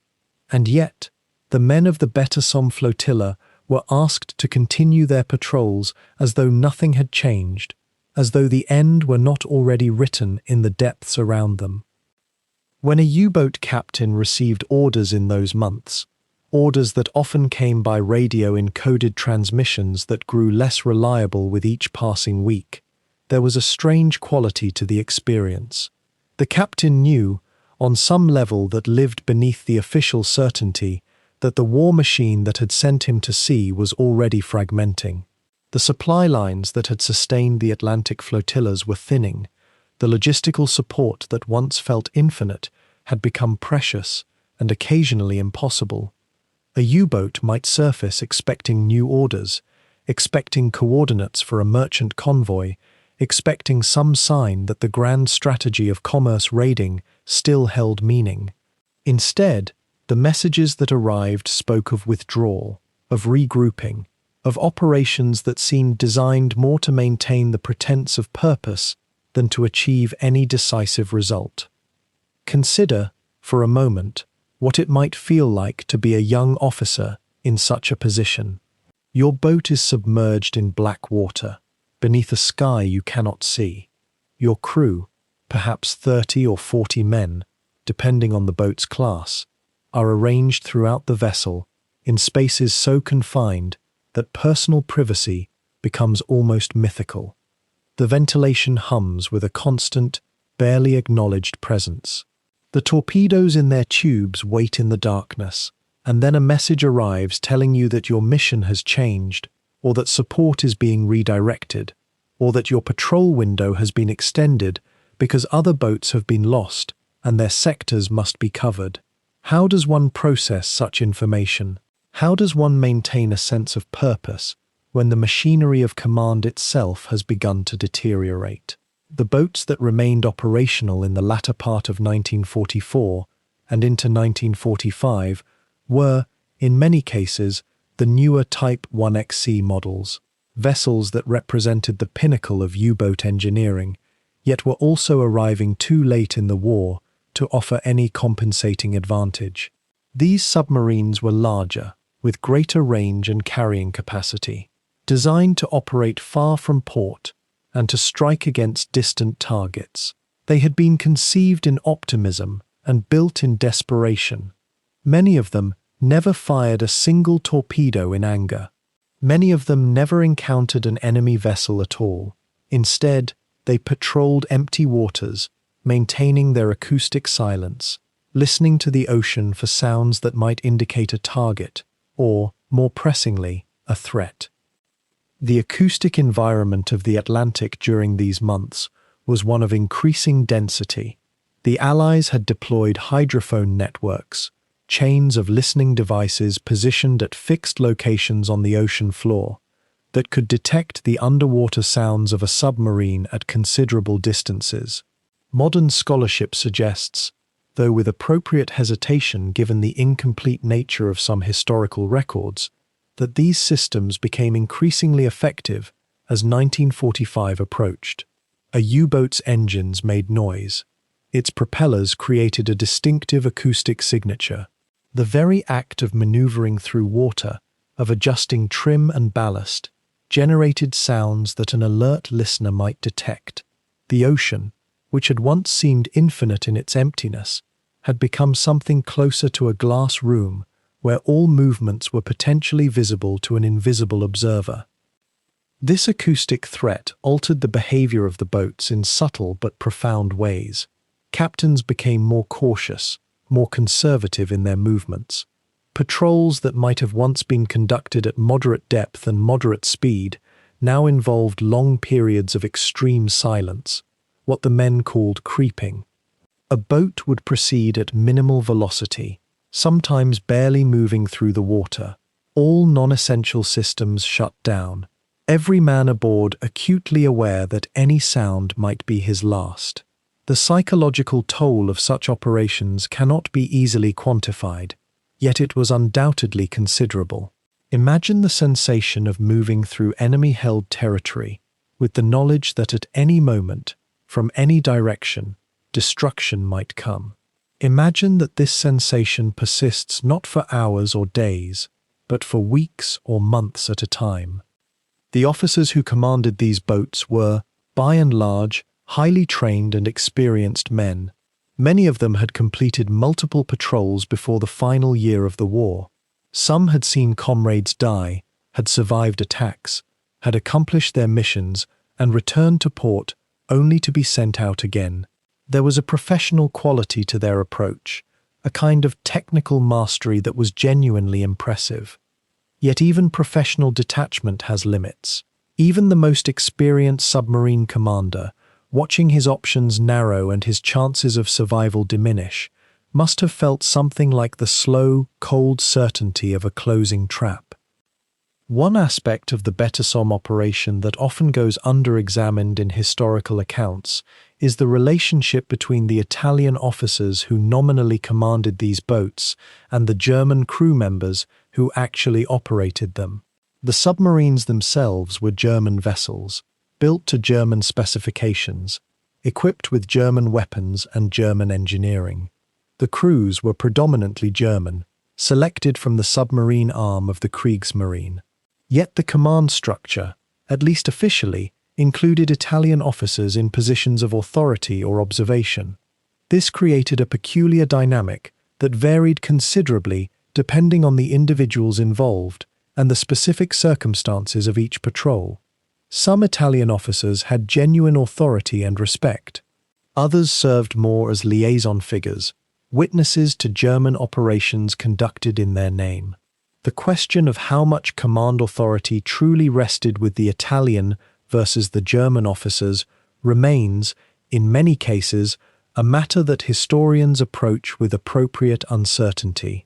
What seems clear is that by the final year of the war, the practical reality of command devolved almost entirely to the German officers and enlisted men who possessed the technical knowledge and experience necessary to operate the boats.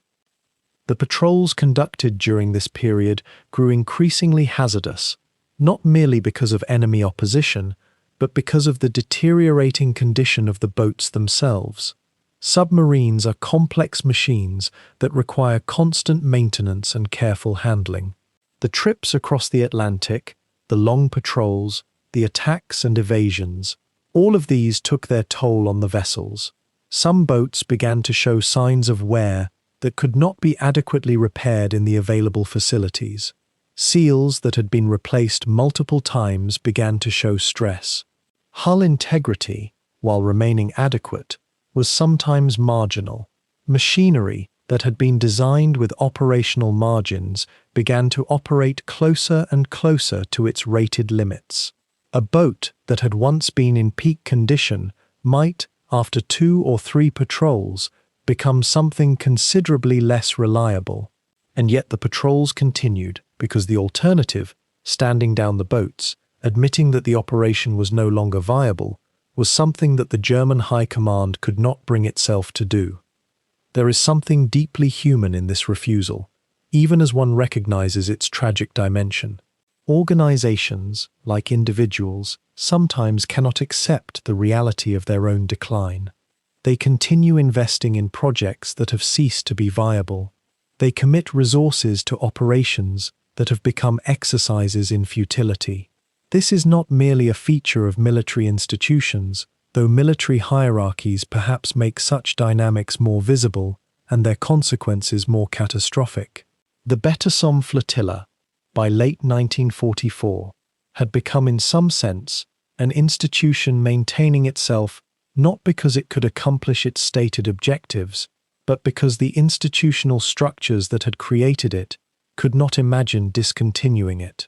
The patrols happened, the boats sailed, the men served, the war continued, and beneath all of this lay the gradually strengthening certainty that none of it would ultimately matter. The reality of that return to Bordeaux in the autumn of 1943 was not one of triumph, but rather of a peculiar, almost dreamlike suspension.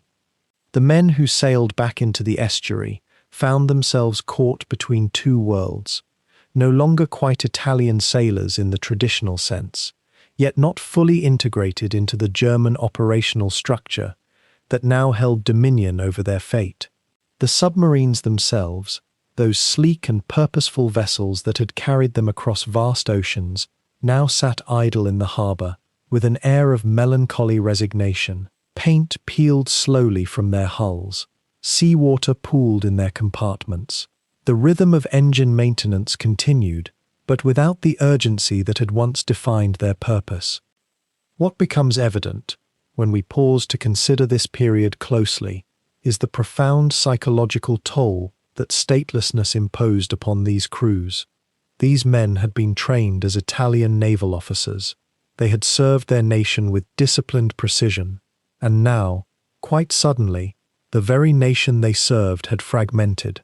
Some crews made the choice to remain loyal to the Badoglio government, which had signed the armistice with the Allies. Others elected to follow the Fascist Social Republic, that puppet state established in northern Italy under German protection. The BETASOM flotilla, anchored in Bordeaux, faced this schism without clear guidance. German officers moved among them. Italian commanders looked toward Rome or toward Salo, depending upon their political allegiance. Uncertainty became the constant companion of every sailor aboard those U-boats. The question of loyalty, however, soon became less abstract and far more immediate. By late 1943, rumors began to circulate through the flotilla that certain crew members were being approached by Allied intelligence operatives. These approaches were subtle, conducted through French civilians who worked the docks, or through carefully orchestrated encounters in the city itself. The possibility of defection hung in the salt air like fog, Some men were said to have been offered safe passage to French territories, or promises of favorable treatment if they chose to surrender their vessels. Others reportedly received coded messages suggesting that their families in the south of Italy might be contacted, might be warned of danger. The historical record remains fragmentary on these matters. Such operations were conducted with deliberate secrecy, but the psychological atmosphere they created was undeniable. Within the confines of the submarine pens themselves, discipline began to fray at its edges, not in any dramatic or rebellious fashion, but in the small, gradual ways that accompany demoralization. Officers noticed that men performed their duties with mechanical efficiency, but without the careful attention that submarine operations demanded. Conversations in the crew's quarters grew guarded. Trust between sailors who had once depended upon one another for their very survival began to develop hairline fractures. It is worth pausing here to consider what this meant in practical terms. These submarines were laboratories of interdependence. Every man relied upon every other man. A moment of inattention in the engine room could cost lives. A hesitation in the torpedo room could mean the difference between successful engagement and catastrophic failure. Yet now, as the autumn light grew thinner and the days grew shorter, that seamless cooperation was beginning to show signs of strain. The German command structure, meanwhile, was itself undergoing profound transformation. By the closing months of 1943, it had become increasingly apparent that the grand vision of German naval dominance in the Atlantic was not materializing as the Kriegsmarine had envisioned. The Battle of the Atlantic, which had raged for years, was slowly tilting toward Allied advantage. Convoy systems had improved. Sonar detection methods had become more sophisticated. Aircraft equipped with new radar systems were prowling the shipping lanes with greater effectiveness. The U-boat arm, once the terror of Allied merchant shipping, was experiencing mounting losses, and the Italian submarines under German operational control were, by and large, proving to be less suited to this campaign than their German counterparts. They were slower. They had less sophisticated weaponry in many cases. Their crews, however valiant, lacked the accumulated experience of German submariners, who had been waging this war since 1939. What this meant for BETASOM was a gradual erosion of strategic importance. The flotilla was no longer being dispatched on the long-range patrols that had once defined its purpose. Instead, missions became shorter, more cautious, often relegated to coastal operations or reconnaissance work. Some submarines were being refitted for different purposes, converted to carry supplies or special cargo rather than weapons. Others sat in the pens for weeks at a time, their crews performing maintenance that seemed increasingly purposeless. How does a sailor maintain his sense of duty, his connection to naval tradition, when the work before him feels hollow? This is a question that deserves our quiet contemplation, for it touches upon something fundamental about human meaning and belonging. The city of Bordeaux itself, during these months, was becoming a place of increasing tension and danger. The Allies were making steady progress on land. The Germans, sensing vulnerability, were tightening their grip on the occupied territories. French resistance cells were growing bolder. Collaborators were becoming more nervous. Food was scarce. The civilian population moved through the streets with a kind of exhausted resignation. The Italian sailors, when they ventured into the city during their rare shore leave, found themselves occupying an ambiguous social position. They were not quite Germans, yet they wore uniforms that associated them with the occupation. To some French civilians, they were enemies. To others, particularly those who had political sympathies with the fascist cause, they were comrades. To still others, they were simply objects of pity, young men caught in circumstances not entirely of their own making. In the officers' quarters, there were discussions, carefully conducted, about what the future might hold. Some senior Italian commanders in BETASOM harbored the belief, or perhaps the hope, that they might be able to maintain some degree of operational autonomy, that they might negotiate with both German authorities and potentially with the Allies to preserve their flotilla in some useful form. Others had begun to accept that the institution they had known was dissolving, and that survival itself had become the primary objective. These conversations were never openly recorded, of course. They existed in the realm of whispered exchange and careful inference. Yet they shaped the atmosphere aboard those submarines in ways both subtle and profound. The technological state of the BETASOM fleet during this period also warrants our attention, for it speaks to the material conditions that constrained these men's choices and possibilities. The Italian submarines had been designed for a different kind of warfare, operations in the Mediterranean, in relatively confined waters where surface speed and maneuverability mattered greatly. Adapted for Atlantic service, they had proven capable, but they were never ideal platforms for the grinding, dangerous work of commerce raiding in northern waters. Their hulls were somewhat more fragile than those of the German-type Wirk U-boats. Their air systems were less efficient. Endurance was more limited. When repairs were needed, the Bordeaux facilities could provide mechanical service, but specialized parts from Italian shipyards were increasingly difficult to obtain. The submarines were, in a very real sense, becoming elderly vessels in an exhausting war, their capabilities slowly diminishing even as the demands placed upon them remained severe. And yet, despite all these currents of uncertainty and deterioration, the men of BETASOM persisted. They maintained their boats, they trained, they prepared for operations, they lived within the rigid discipline that military life demanded, even as that discipline felt increasingly hollow. There was something almost meditative about this continuation, this going through the motions, even as the larger purpose seemed to be fragmenting around them. The sailor swabs the deck even as the ship drifts. The engineer checks the gauges even as he suspects the journey is nearly finished. And in that persistence, in that stubborn adherence to routine and duty, there is a kind of dignity that transcends the political circumstances that had created this moment. By the spring of 1944, the BETASOM flotilla had begun to splinter under the weight of accumulated loss and the shifting tides of war. The Italian armistice of September 1943 had fractured the command structure itself.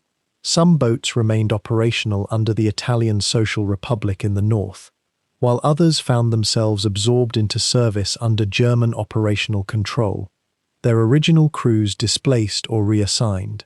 It was a peculiar form of dissolution, neither victory nor complete defeat, but rather a slow dissolution into competing bureaucracies and uncertain loyalties.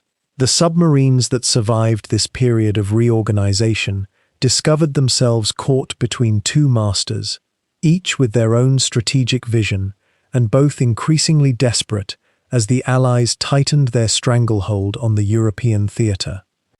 The human cost of this administrative chaos manifested in ways both subtle and catastrophic. Officers who had trained their crews through years of Atlantic patrols found themselves reassigned to ground duties. Skilled submariners were scattered across different commands, their institutional knowledge fragmented. Morale, already strained by the constant awareness that the enemy now possessed the technical means to locate and destroy them with unprecedented efficiency, began to fray. There existed among the men who still served in these vessels a peculiar sense of fighting for a cause that had already, in many respects, concluded. Italy itself was no longer united in its purpose. Rome had changed allegiances. The northern regions that housed the remaining BETASOM infrastructure were now essentially provinces of a German client state. What remained of Italian naval pride, once so vibrant and consequential in the Mediterranean and Atlantic, had become a fragmented echo. By the middle of 1944, fewer than half a dozen Italian submarines maintained any meaningful operational capacity. The boats that remained seaworthy were assigned to increasingly hazardous missions. supply runs to isolated garrisons, reconnaissance patrols that offered little strategic value, missions that seemed almost designed to spend men and machines with no corresponding gain. The captains who commanded these vessels were, almost universally, men of considerable experience and genuine professionalism. Yet professionalism, no matter how refined, cannot arrest the decline of an institution in its final season. The waters of the Atlantic and the approaches to European ports had become a graveyard. Allied depth charge patterns had improved. Sonar technology had advanced. The escort vessels hunting Italian submarines were now crewed by men who had spent 3 years perfecting the craft of anti-submarine warfare. Consider the peculiar isolation of an Italian submarine captain in 1944, aware that his enemies possessed capabilities he could scarcely comprehend, aware that every patrol carried not merely the probability of danger, but something approaching the certainty of eventual discovery. The Atlantic, which had once seemed vast enough to harbour the ambitions of Italy's underwater fleet, had contracted into something resembling a carefully monitored corridor where submarines were visitors in someone else's domain.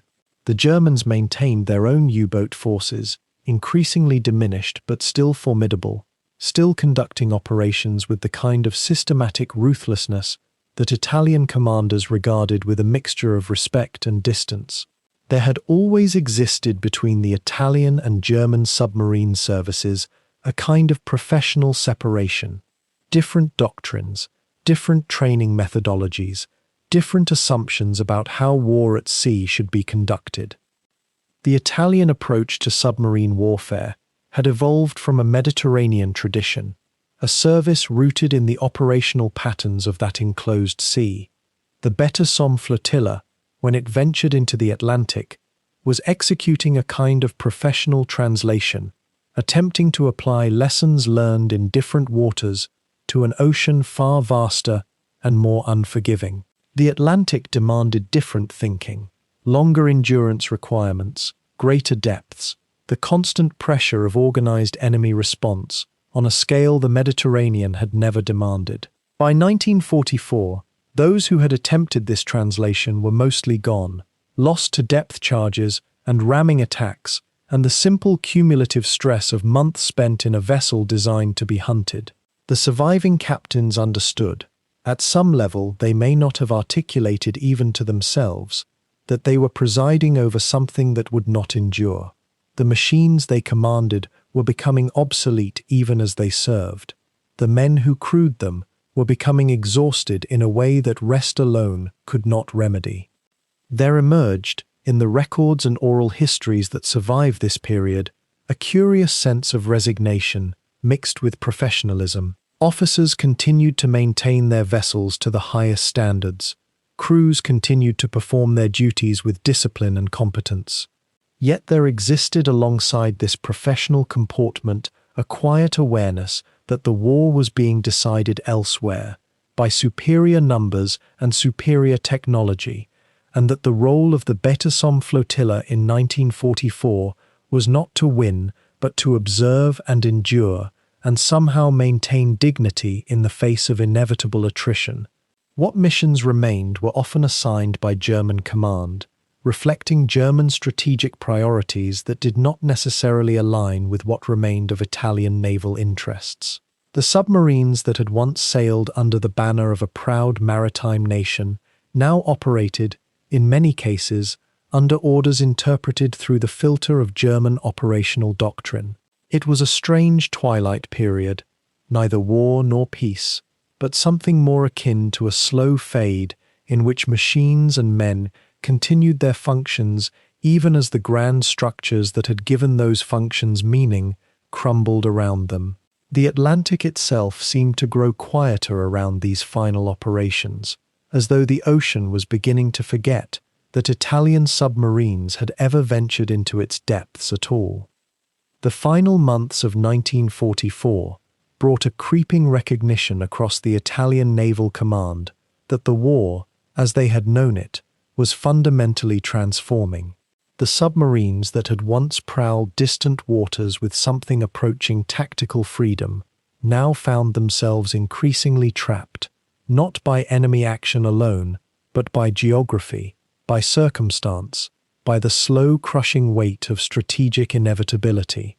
The men who served aboard these vessels, and there were still many who chose to serve, or were compelled to serve, despite everything, existed in a peculiar kind of limbo. They were Italian sailors fighting under German operational control in waters that had become, quite literally, a hunting ground. Consider for a moment what it must have felt like to descend into one of these submarines, knowing that your own nation's ports were no longer reliably yours. The docks at Bordeaux remained operational, yes, but they existed on borrowed time. The Allies were advancing northward through France with a momentum that seemed almost inevitable, and the men of the BETASOM flotilla would have heard the rumours, the quiet conversations that passed between the officers and the crew quarters. How long would Bordeaux remain available? What would happen if the flotilla lost its primary base? These were not idle speculations, they were urgent questions about survival. The U-boats that operated under Italian flags, or under the joint command structure that had evolved, continued their patrols into the Atlantic, despite these growing pressures. Some sources suggest that during this period, certain vessels were conducting extended operations that ranged far from European shores, seeking prey in waters where the convoy routes still flowed with merchant traffic. The strategy, if one can call it that, had shifted from coordinated wolfpack operations to something more desperate and scattered. Individual captains were often given considerable autonomy in their hunting grounds, which meant that a submarine might disappear into the Atlantic for weeks at a time, with minimal contact with the base command. What is particularly striking, when one examines the fragmentary records that survived the war, is the resilience and adaptability of these crews. The men aboard these submarines, many of them Italian, some German, all of them interdependent in the confined space of a pressure hull, developed a particular kind of culture, a way of existing in an environment where danger was constant and communication with the wider world was sporadic at best. They maintained routines even as those routines became increasingly surreal. They prepared meals in galleys designed for vessels half their size. They slept in shifts in bunks that barely accommodated a prone human body. They conducted repairs with tools and materials that had to serve multiple purposes because replacement supplies were no longer arriving with any regularity. The intelligence picture regarding BETASOM operations during this period remains fragmentary, as one would expect from a naval force that was, in many respects, a secret within a secret. The Allies knew of Italian submarines operating from Bordeaux, certainly, but the precise number, the exact operational status of individual vessels, and the strategic intentions behind particular patrols were matters of considerable uncertainty. The German Navy, by contrast, maintained more systematic records of their own operations, though even those records were often compromised by the chaos of the communications systems that operated across occupied Europe. An Italian submarine captain sending a report to Bordeaux was reliant on radio signals that could be intercepted, on courier routes that were themselves vulnerable, on a chain of command that was becoming increasingly fragmented as the Allies pressed further into continental Europe. What becomes apparent when one sits with these historical sources for a time is that the autumn of 1944 represents something of a threshold moment for the BETASOM flotilla. Up until this point, despite mounting losses and the shifting tide of the war, there had been a certain coherence to the operation. There was a defined base, a clear operational focus, and a reasonably stable command structure. But as the German lines began to crumble in France, and as the Soviet advance from the east became increasingly unstoppable, the fundamental assumptions upon which this flotilla had been built began to dissolve. The vessels that had been designed to operate in a European war were now operating in a European war that was visibly being lost.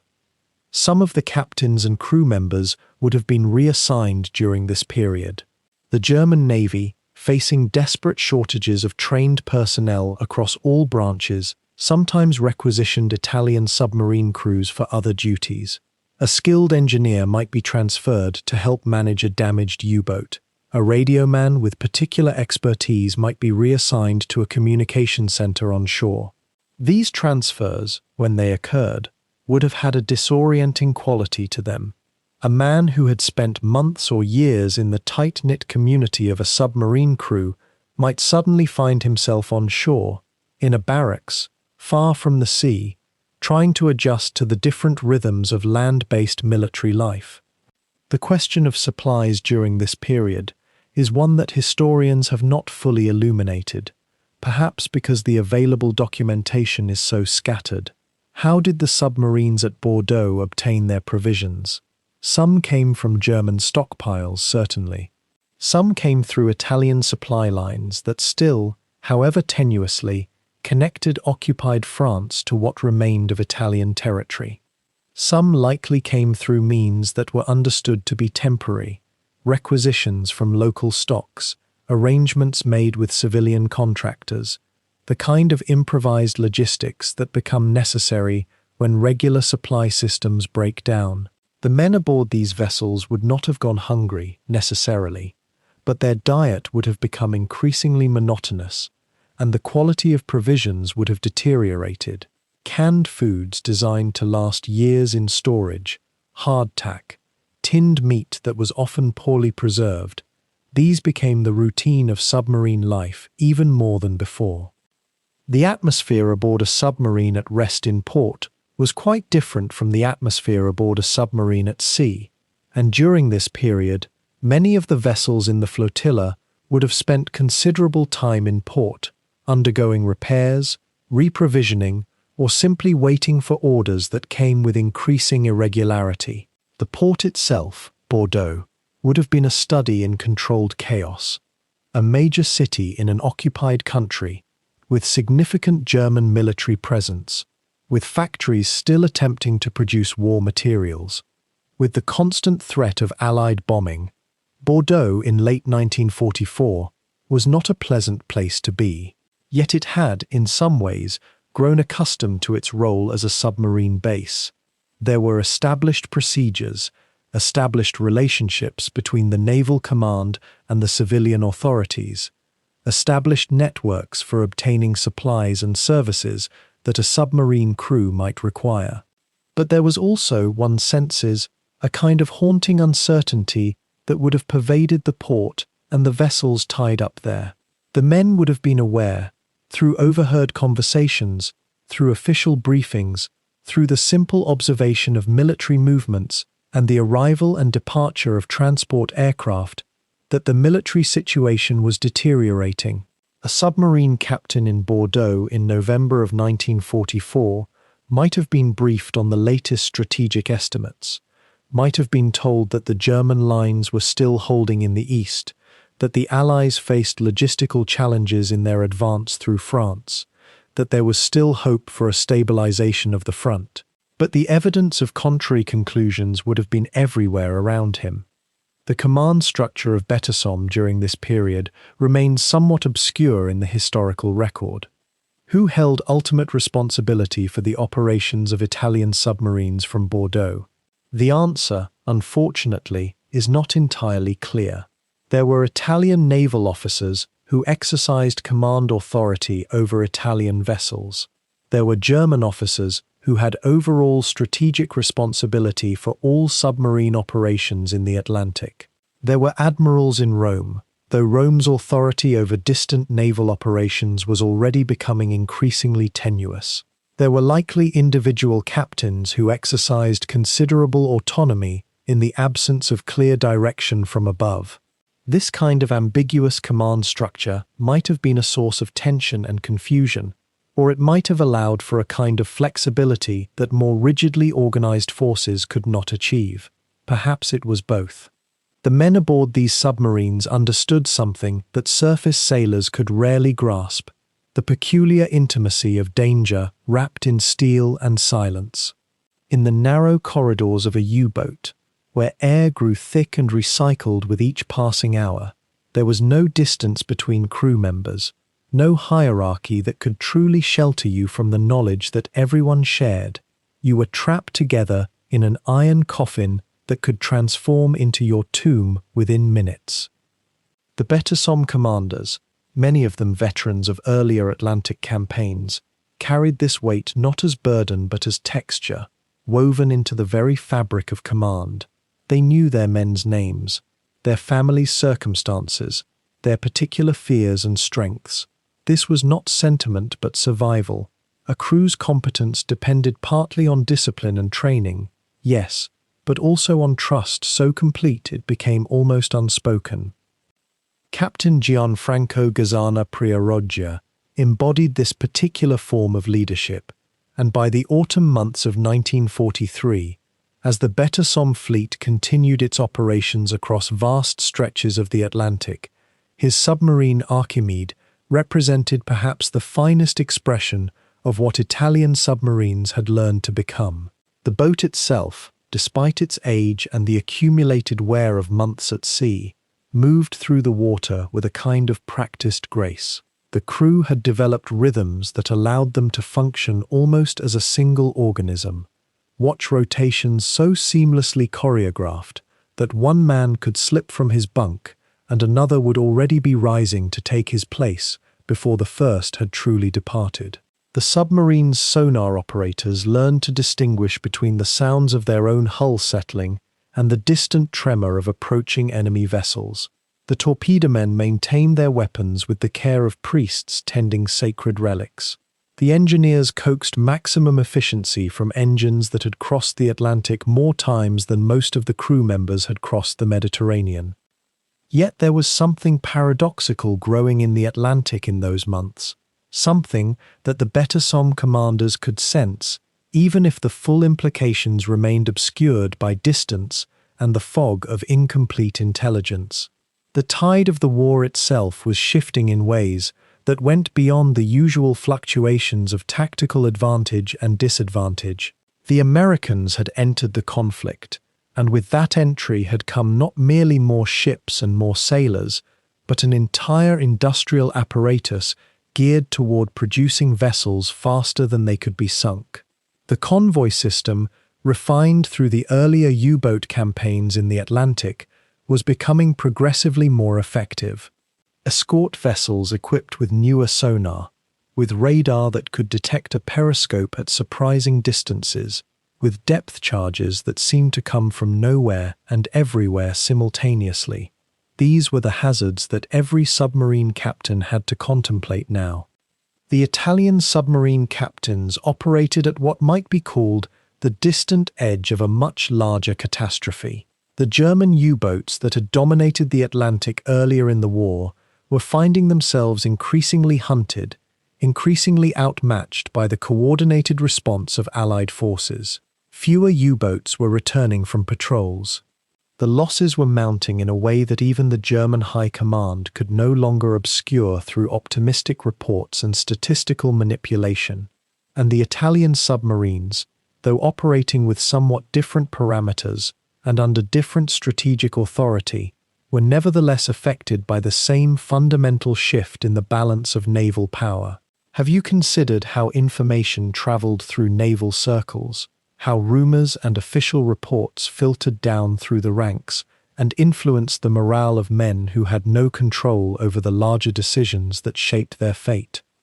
The BETASOM fleet itself was beginning to experience the weight of this transformation.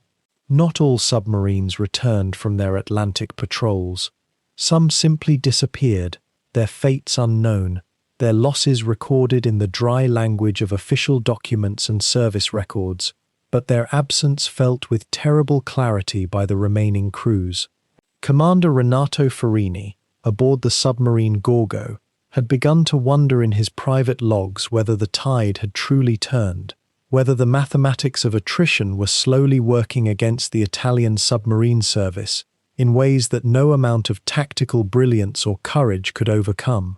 The entries in his log became increasingly reflective, almost philosophical, as if he were trying to make sense of something larger than any single patrol or any single vessel could encompass. The weather of the Atlantic in those autumn months added its own texture to the experience of submarine warfare. The seas grew heavier as the weather patterns shifted. The wind rose with increasing frequency, creating conditions that made surfacing more difficult, made diesel engine operation more precarious, made the simple act of recharging batteries, an activity that submarines had to conduct regularly and could only do on the surface, into an adventure fraught with its own particular dangers. A submarine caught on the surface during adverse weather was a submarine dangerously exposed, unable to dive quickly if an enemy vessel appeared, vulnerable in ways that underwater operation could mitigate but never entirely eliminate. What drove these men onward, despite the mounting evidence that the advantage had shifted? It was not merely obedience to command, though that certainly played its role. It was something more complex, a combination of professional pride, of commitment to one's crew, of the simple human reluctance to believe that one's own circumstances had become truly terminal. The submarine captains continued to plan their patrols with the same meticulous attention to detail that they had always employed. The engineers continued to maintain their equipment with the same scrupulous care. The sailors aboard these vessels, many of them young, many of them far from home, in ways that few soldiers on land could truly comprehend, continued to perform their duties with a steadiness that spoke to training and also to something that might be called dignity in the face of approaching doom. The BETASOM commanders, receiving updates through official channels about the broader conduct of the war, were beginning to sense that Italy itself might be approaching a moment of reckoning. The mainland had been invaded. Sicily was lost. The government in Rome was fractured and uncertain. Mussolini's power was deteriorating in ways that seemed almost weakly to accelerate. What did loyalty mean in such circumstances? To which authority did one answer? To the government that sent the submarines to sea? To the German allies whose own position was becoming increasingly tenuous? To the men under one's command whose lives depended on decisions made in distant headquarters?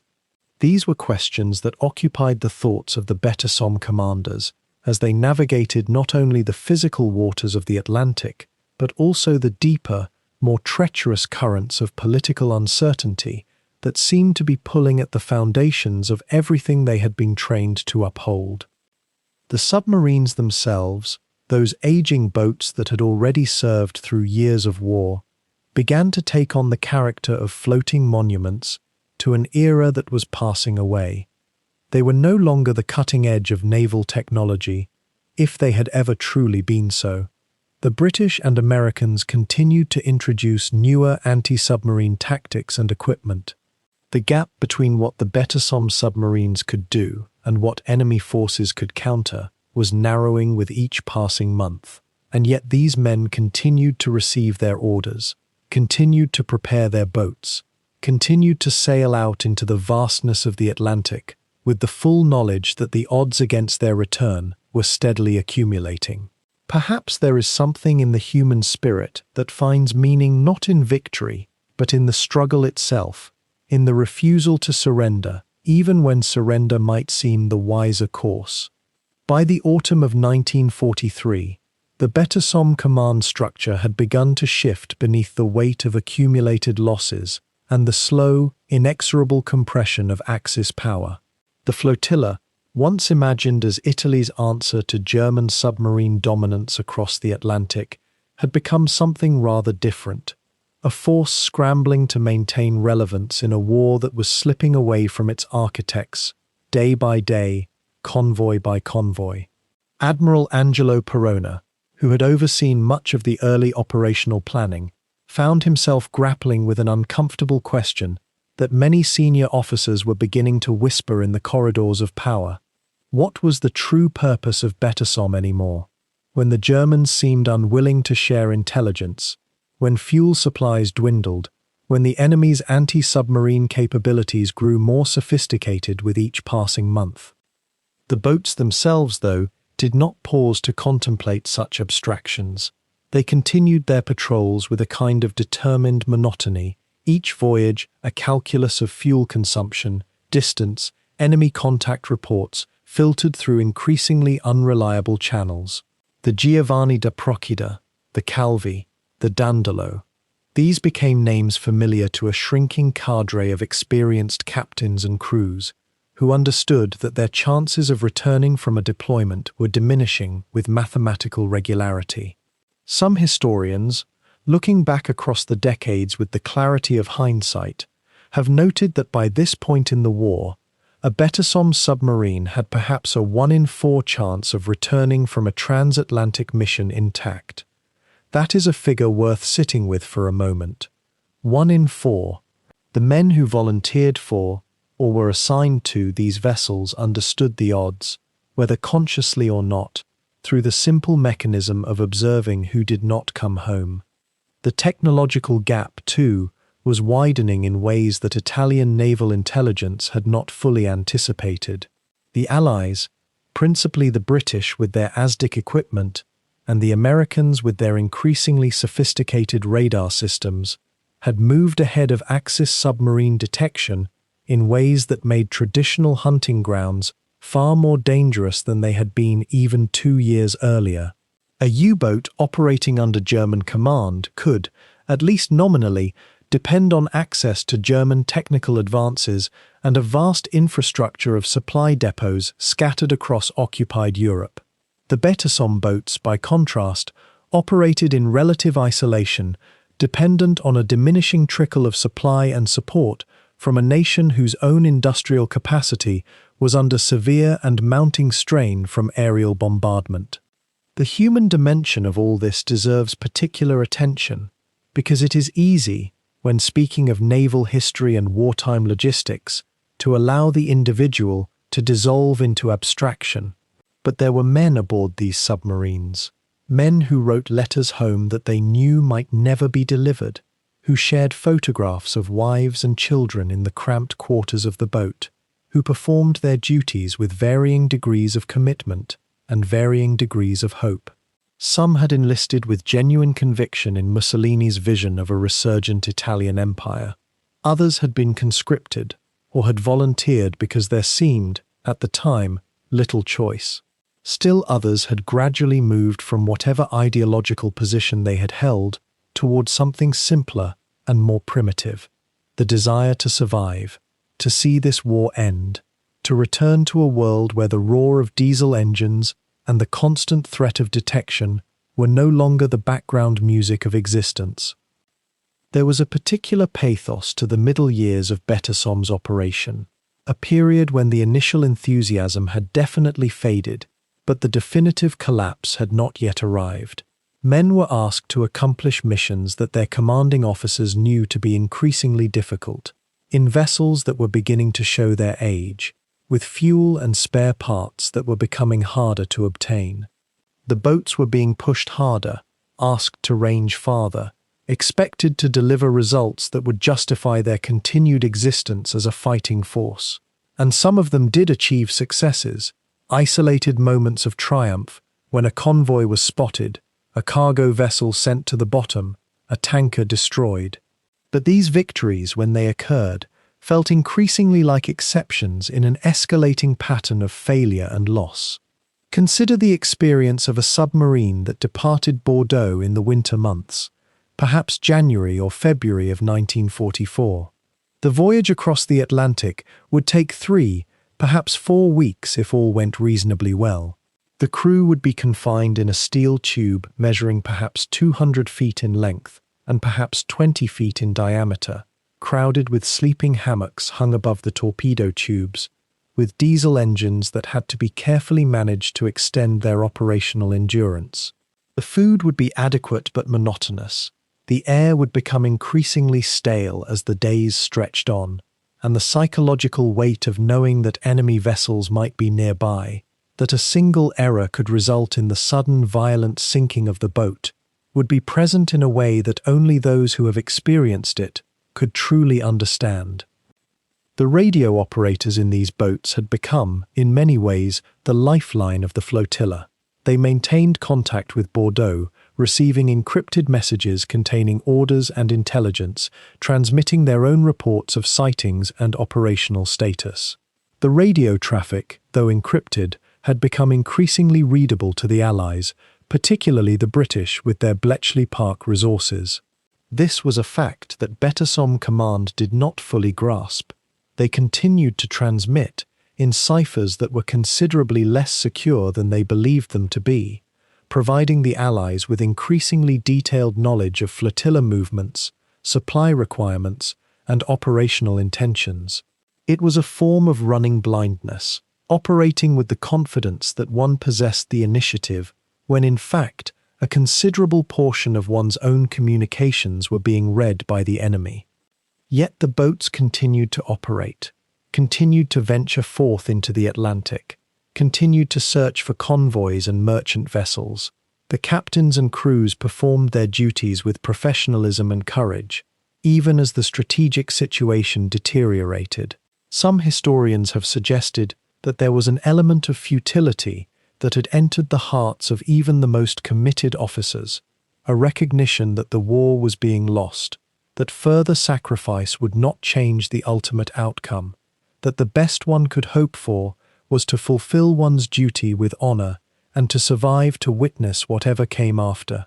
Others have argued that among certain elements of the Italian navy, there remained a genuine hope that some form of negotiated settlement might still be possible, that the Americans might be persuaded to seek peace, that the alliance between Italy and Germany might somehow dissolve and allow for a separate peace. The loss of the Archimede in the Atlantic would mark a turning point, though not the one Rome had hoped for. By late 1943, the Italian armistice had fractured the entire strategic understanding upon which the BETASOM fleet had operated. Submarines that had once sailed under the unified command of a fascist state now found themselves in a peculiar, almost dreamlike condition, caught between two nations, two ideologies, two versions of the truth. Some boats remained in the hands of officers loyal to Mussolini's new Italian Social Republic, that shadowy puppet state in the north. Others slipped away to Malta, to Gibraltar, to the Allies themselves, and a few, in those grey months, seemed almost to belong to no one at all. The Commandante Capellini, that same vessel which had once carried Japanese envoys across hostile waters, now became a symbol of this fractured world. After the armistice, she was seized by the Allies and eventually transferred to the Indian Navy, rechristened as the Trident, serving under a flag that could scarcely have been imagined during those optimistic Axis conferences just years before.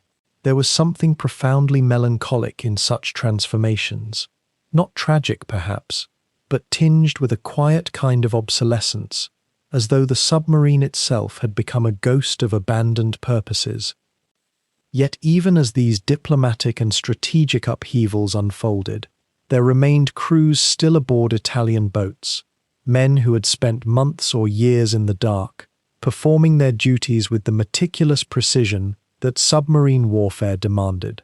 Can you imagine the peculiar isolation of command in such times, when the radio brought news of your nation's surrender, when the orders from Rome became incomprehensible, when loyalty itself became a question without a clean answer?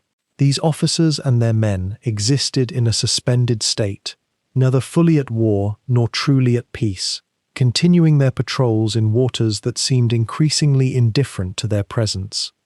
The technical challenges of maintaining these boats during this period only deepened the sense of abandonment. The BETASOM fleet had never been generously supplied compared to their German counterparts.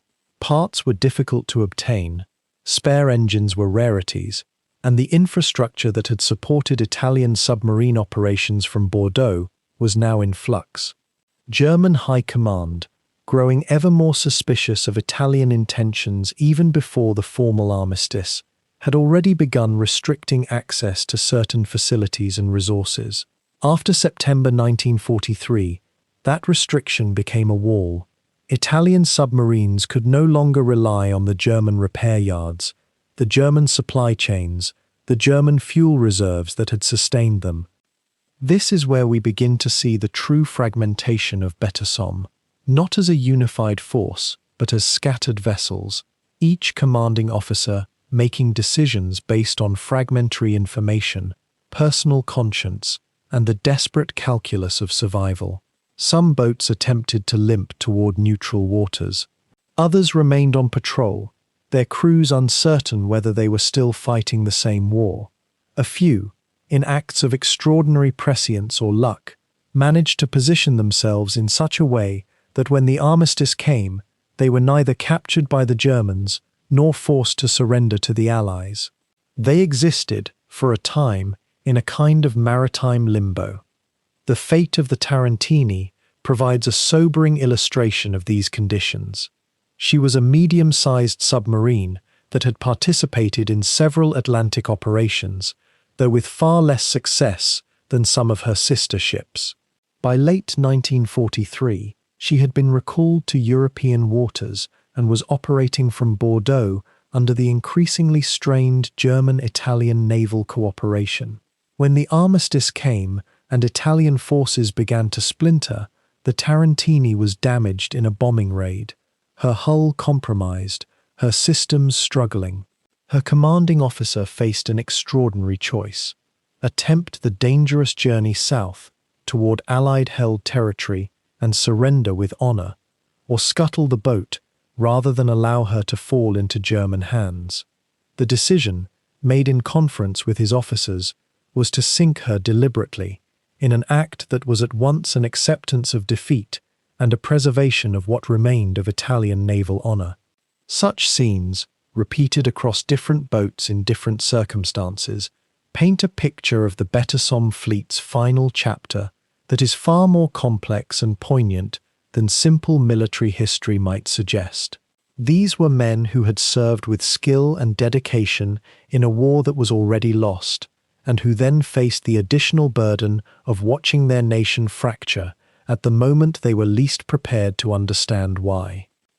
The submarines that remained operational after the autumn of 1943 did so under increasingly desperate conditions. Those that remained theoretically in Axis service were often relegated to supply runs and desperate defensive missions, their offensive capability already spent. Those that had gone over to the Allies faced their own peculiar ordeal: the suspicion of their new masters, the knowledge that many of their former comrades viewed them as traitors, the strange reality of wearing a new uniform while still thinking in Italian. There was a particular poignancy to men like the crew of the Cagney, which managed to reach South Africa and surrender to the British, having sailed nearly around the world in a desperate bid to continue the war, even as that war became fundamentally impossible to sustain. When these men finally emerged from their boats, they did so as prisoners, yes, but also as something else: survivors of a ghost fleet, witnesses to a strange and solitary chapter of the Atlantic that history would largely forget. And yet, in that forgetting, there resided a kind of grace. The BETASOM boats had operated in obscurity even at their height. Their achievements were real, but never celebrated to the degree that German U-boats were celebrated or feared. Their losses were real, but overshadowed by larger naval disasters elsewhere.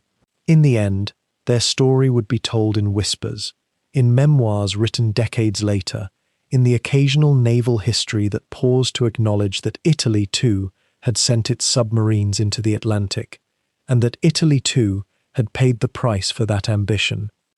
By the autumn of 1944, the men of the Bordeaux flotilla existed in a peculiar limbo between two collapsing empires. The Italian surrender had already receded into distant memory, a footnote in a war that had long since outpaced sentiment or ceremony. What remained now was something altogether grimmer: a naval force without a nation to serve, crewed by sailors who nonetheless reported to duty each morning, maintained their vessels with meticulous care, and prepared for operations that seemed increasingly like gestures made toward a future that would never arrive. The Germans, aware that their Italian counterparts harbored no loyalty born of anything but circumstance, kept the flotilla under close observation, stationed German liaison officers aboard the larger boats, and ensured that every patrol, every repair, every movement could be accounted for and controlled.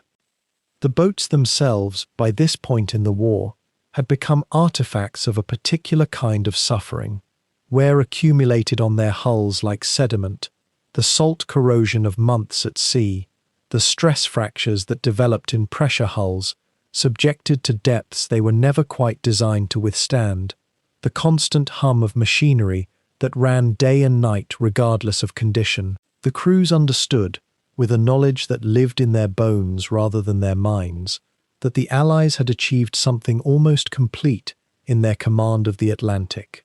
Radar networks blanketed the shipping lanes. Aircraft could spot a submarine's wake from miles away. The convoy escort tactics that had once been almost a science, the careful calculations of wolf pack theory, had been dismantled by advances in detection that made such coordinated hunting almost impossible. A U-boat on the surface was death waiting to happen. A U-boat submerged was blind, deaf, dependent on luck and the kindness of acoustic silence. And yet the boats continued to depart. Why? The question deserves a moment of genuine consideration, not dismissal. The answer is not that they expected to succeed in any meaningful way. Rather, it lay in a kind of institutional inertia, in the fact that there were orders and there were trained men to carry them, and there was a chain of command that, however frayed it had become, still functioned enough to demand obedience.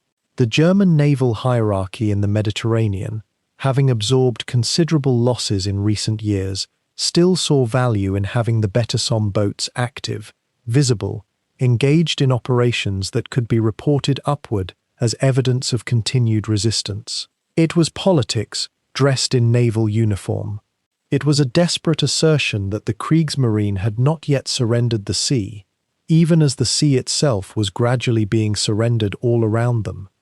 The tactics had shifted as well, adapted to an environment of relentless Allied superiority. Rather than seeking out convoys on the open ocean, an enterprise that had become nearly suicidal, the boats began to focus on coastal waters, on the approaches to harbours where merchant traffic grew denser and therefore slightly more vulnerable. The Tyrrhenian Sea, the channel between mainland Italy and Sardinia, the waters off the coasts of Sicily and southern France, these became the hunting grounds.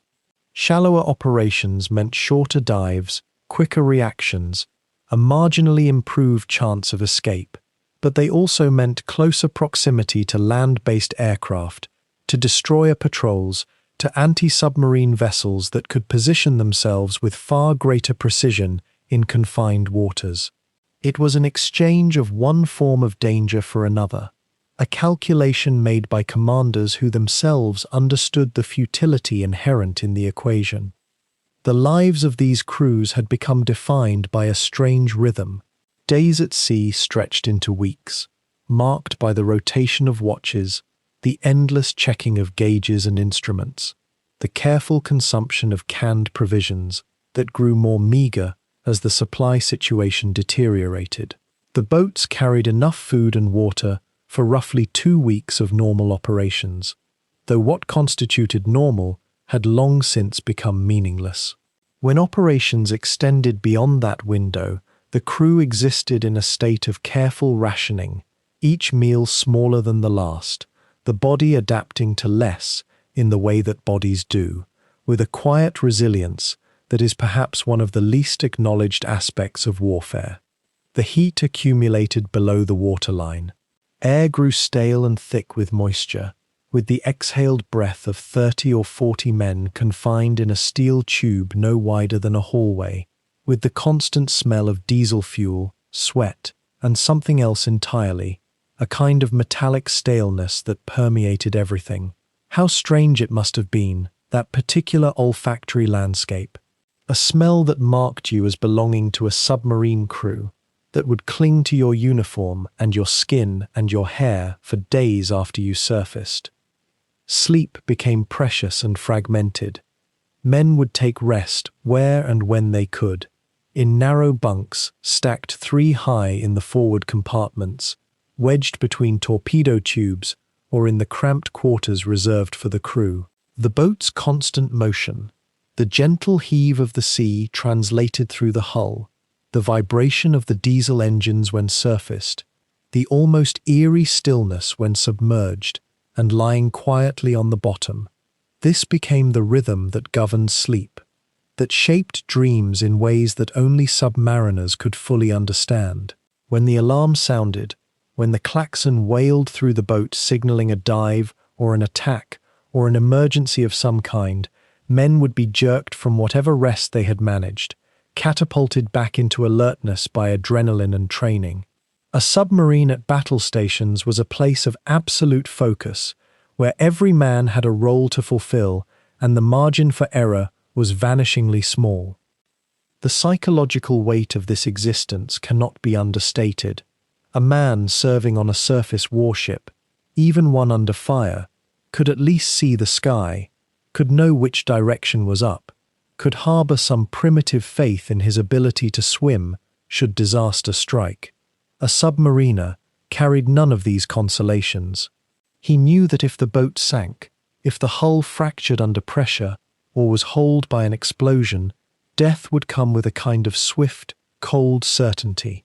Not the slow suffocation that popular imagination often conjured, but something immediate, the crushing pressure of water at depth, the violent ingress of seawater through a breach, the sudden cessation of consciousness. Many of the men aboard the BETASOM boats, particularly those who had survived earlier patrols, had lost friends and messmates to exactly these scenarios. They had seen boats that departed on routine missions never return. They had learned to interpret radio silence as a kind of language all its own, where the absence of a signal carried terrible meaning. By 1944, recruitment for the submarine service had become increasingly difficult. The boats that put to sea in these final months of operation carried crews that were, on average, less experienced than those of earlier years. The veterans, the men with multiple patrols under their belts, remained in service primarily because they had nowhere else to go, and because, in many cases, they had become psychologically dependent on the boat itself, the camaraderie, the shared danger, the peculiar brotherhood that developed among men who knew they were committed to something genuinely perilous. Newer men, conscripts and volunteers drawn from Italy's depleted manpower reserves, arrived aboard the boats with varying degrees of enthusiasm and varying degrees of competence. Training was sometimes abbreviated, sometimes improvised. There was a war to fight and limited time to prepare men for its reality. The intelligence situation in the Mediterranean had also evolved in ways that proved increasingly disadvantageous to the BETASOM flotilla. Allied cryptographers, working from the captured German and Italian codebooks, had achieved a level of signal intelligence that allowed them to anticipate boat movements with uncanny accuracy. A submarine that thought it was approaching a convoy undetected might find itself suddenly the target of a hunting group that had been positioned specifically to intercept it. A patrol route that had been planned in cipher and dispatched through German naval channels might be known to British and American commanders before the boat had even departed port. This represented a form of warfare that was invisible to those being hunted, a constant, invisible pressure that meant no plan was truly safe, no position truly secure. It was a kind of technological dominance that had slowly, almost imperceptibly, shifted the entire balance of the war beneath the waves. Yet the boats continued their patrols. In September, in October, in November of 1944, they departed from Bordeaux and from the secondary bases in the Mediterranean, carrying supplies, conducting reconnaissance, attempting to locate convoy traffic, and occasionally, though with diminishing frequency, engaging in actual combat. These operations were no longer about achieving strategic victory. They were about maintaining the fiction that the flotilla remained an active fighting force, about giving crews employment and purpose, about satisfying the demands of a command structure that still functioned even as the war it served collapsed around it. The final months of 1944 brought a peculiar kind of silence to the BETASOM command structure. Though silence in wartime is never truly silent, it is, instead, a suspension, a holding of breath before something inevitable. The Italians, now fractured between North and South, between allegiance and survival, found themselves in the strangest position a naval power could occupy. They were, quite paradoxically, operating submarines on behalf of Germany, while their own nation was divided, their own waters contested, their own future entirely uncertain. For the men aboard the remaining BETASOM boats, this contradiction had become almost unremarkable by now.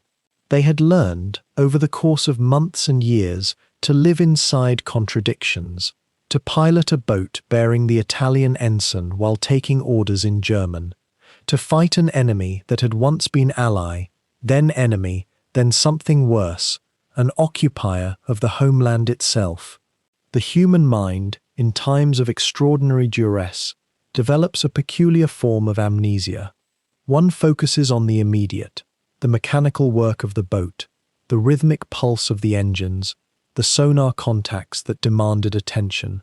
The larger machinery of history, the moral architecture beneath it all, could be suspended, could be set aside like cargo that might be retrieved later, if one survived to retrieve it. By late autumn, Admiral Karl Dönitz, whose strategic vision had animated the entire U-boat campaign, had begun to acknowledge, at least in private communications, that the Atlantic was no longer a German ocean. The construction of American escort carriers, the vast improvement in convoy tactics, the sheer numerical superiority of Allied vessels, these facts had accumulated into something undeniable. And yet he continued to send boats out, continued to direct operations. The will to persist, even when persistence seemed mathematically futile, is one of the paradoxes of warfare that historians find difficult to render comprehensible to those who have never lived through it. The BETASOM boats, by this point, were operating under what one might call a philosophy of diminishing expectations. They were no longer the spearhead of a grand strategy. They had become, in many ways, instruments of continuity, maintained in operation not because anyone truly believed they would turn the tide, but because abandoning them would be an admission of something too profound to say aloud. The Italian crews understood this, perhaps better than their German liaisons did. They had already watched their nation collapse once. They were watching it collapse again. The submarine was, in this sense, a form of temporal suspension. As long as the boat continued to dive and surface, to maintain its operational tempo, one could pretend that the war was still being fought, that victory, however improbable, remained somewhere in the realm of possibility. There is a strange comfort in routines maintained at the edge of collapse. The daily rituals of a submarine, the checking of ballast tanks, the maintenance of engines, the preparation of meals in confined spaces, the watchkeeping that structured each day into predictable increments. These things created a pocket of normalcy. A man could focus entirely on his immediate surroundings, on the specific task before him, and in doing so, achieve a kind of peace. This was not peace in the larger sense. It was peace in the sense of cessation, of putting aside the impossible questions in favor of the manageable ones. The convoy routes continued to be plotted. Intelligence, some reliable and some desperate interpolation, continued to arrive from German naval command. The BETASOM boats continued to sail. The Bordeaux base, despite the knowledge that German territory was shrinking, despite the knowledge that the Allies were drawing inexorably closer, despite all evidence that the war was being lost, continued to function. The dock workers continued their tasks. The supply officers continued their calculations. The administrative machinery, that great human invention for the transformation of chaos into seeming order, continued to turn. But there was a brittleness to it now, a sense that if one applied pressure at precisely the right point, the entire structure would shatter. The men who served on BETASOM, whether Italian or German, whether genuinely committed to the cause or simply trapped by circumstance, could feel this fragility. It manifested in different ways. For some, it became a kind of religious intensity, a doubled-down commitment to the mission, as though sufficient will and sufficient sacrifice might yet reverse the direction of history. For others, it manifested as a kind of numbed detachment, a going through the motions that required no emotional investment. The winter of 1944 was approaching. The Atlantic in winter is a terrifying ocean, and the men who sailed those boats knew it intimately. The depth charging had become more sophisticated. The Allied convoys were more numerous, better protected, more lethal. The realistic probability of any individual boat completing a patrol and returning to base had shrunk to a figure that no longer seemed meaningful. 30% perhaps. 20. No one had calculated it precisely, because precise calculation would have been psychologically intolerable. And yet there remained, even in this diminished circumstance, a stubborn form of nobility, not the nobility of great historical enterprises or grand strategic visions, but the smaller, quieter nobility of men continuing to perform dangerous work in service of their colleagues, in maintenance of the structures that held their community together, in perpetuation of the routines that made survival psychologically possible. Whether this nobility was directed toward meaningful purposes was, by this point, almost a philosophical question rather than a practical one. It did not matter, in many ways. The nobility existed in the doing itself. The boats continued to sail because boats are what sailors do. They continued to hunt because that was the purpose they had been given. They continued to endure the pressure, both literal and metaphorical, because endurance was, in that moment, the only form of agency available to them. History was being written around them, over them, through them, and in response, they did what men have always done in the face of the immutable. They maintained their small, precise, necessary rituals, and they continued forward into the darkness. Not because they believed darkness could be overcome, but because forward was the only direction they knew how to travel. In the end, what remains of the BETASOM fleet is something far quieter than the thunder of their diesel engines or the violent percussion of depth charges that once hunted them through Atlantic depths. What remains is a kind of silence, the silence of history that was lived intensely, urgently, desperately, and then almost entirely forgotten by the world that moved on. The boats themselves, those magnificent and terrible machines, are gone now. Some rest on the ocean floor in waters so deep that darkness is absolute, their iron hulls slowly surrendering to corrosion and the patient weight of years. Others were salvaged, dismantled, their materials recycled into the ordinary structures of the post-war world. And perhaps there is something almost merciful in that dissolution, that return to anonymity. The men who crewed them, the officers who commanded them, the engineers who maintained their systems in spaces so confined that a man's despair could become almost visible in the recycled air. Those men have passed into silence as well. Some left descendants, families who carry the genes and perhaps the stories, though the stories grow fainter with each generation. What we are left with, fundamentally, is a kind of paradox. Here was a naval force that was neither wholly German nor wholly Italian, that existed in a peculiar limbo of divided command and often contradictory objectives. These boats sailed under the Red Cross emblem on their conning towers, yet they carried torpedoes. They operated with a degree of independence that would have been unthinkable in the German Kriegsmarine, Yet they were bound by treaties and agreements that sometimes seemed to shift like the currents they navigated. And perhaps that contradiction itself is what makes their story so poignant, so worthy of remembrance. Italy had come to the war as a major naval power, a nation with ancient maritime traditions stretching back through centuries.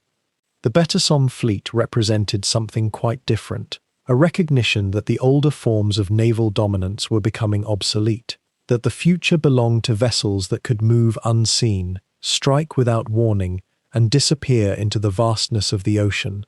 Some of the Italian submariners understood this transition with a clarity that bordered on prophetic. They recognized, perhaps, that they were the last of a certain kind of warrior, the last representatives of an older tradition of naval combat that would soon be entirely superseded by aircraft and eventually by submarines so advanced and so terrible that they would come to embody the very anxiety of the nuclear age. The statistics tell one kind of story. The tonnage sunk, the merchant vessels that went down with their cargo and their crews, the ships of war that never made it back to port. These are the numbers that historians often cite, the quantifiable measures of military effectiveness. By those measures, the BETASOM fleet was not particularly successful, especially when compared to the great German U-boat aces who hunted in the Atlantic for years with devastating effect.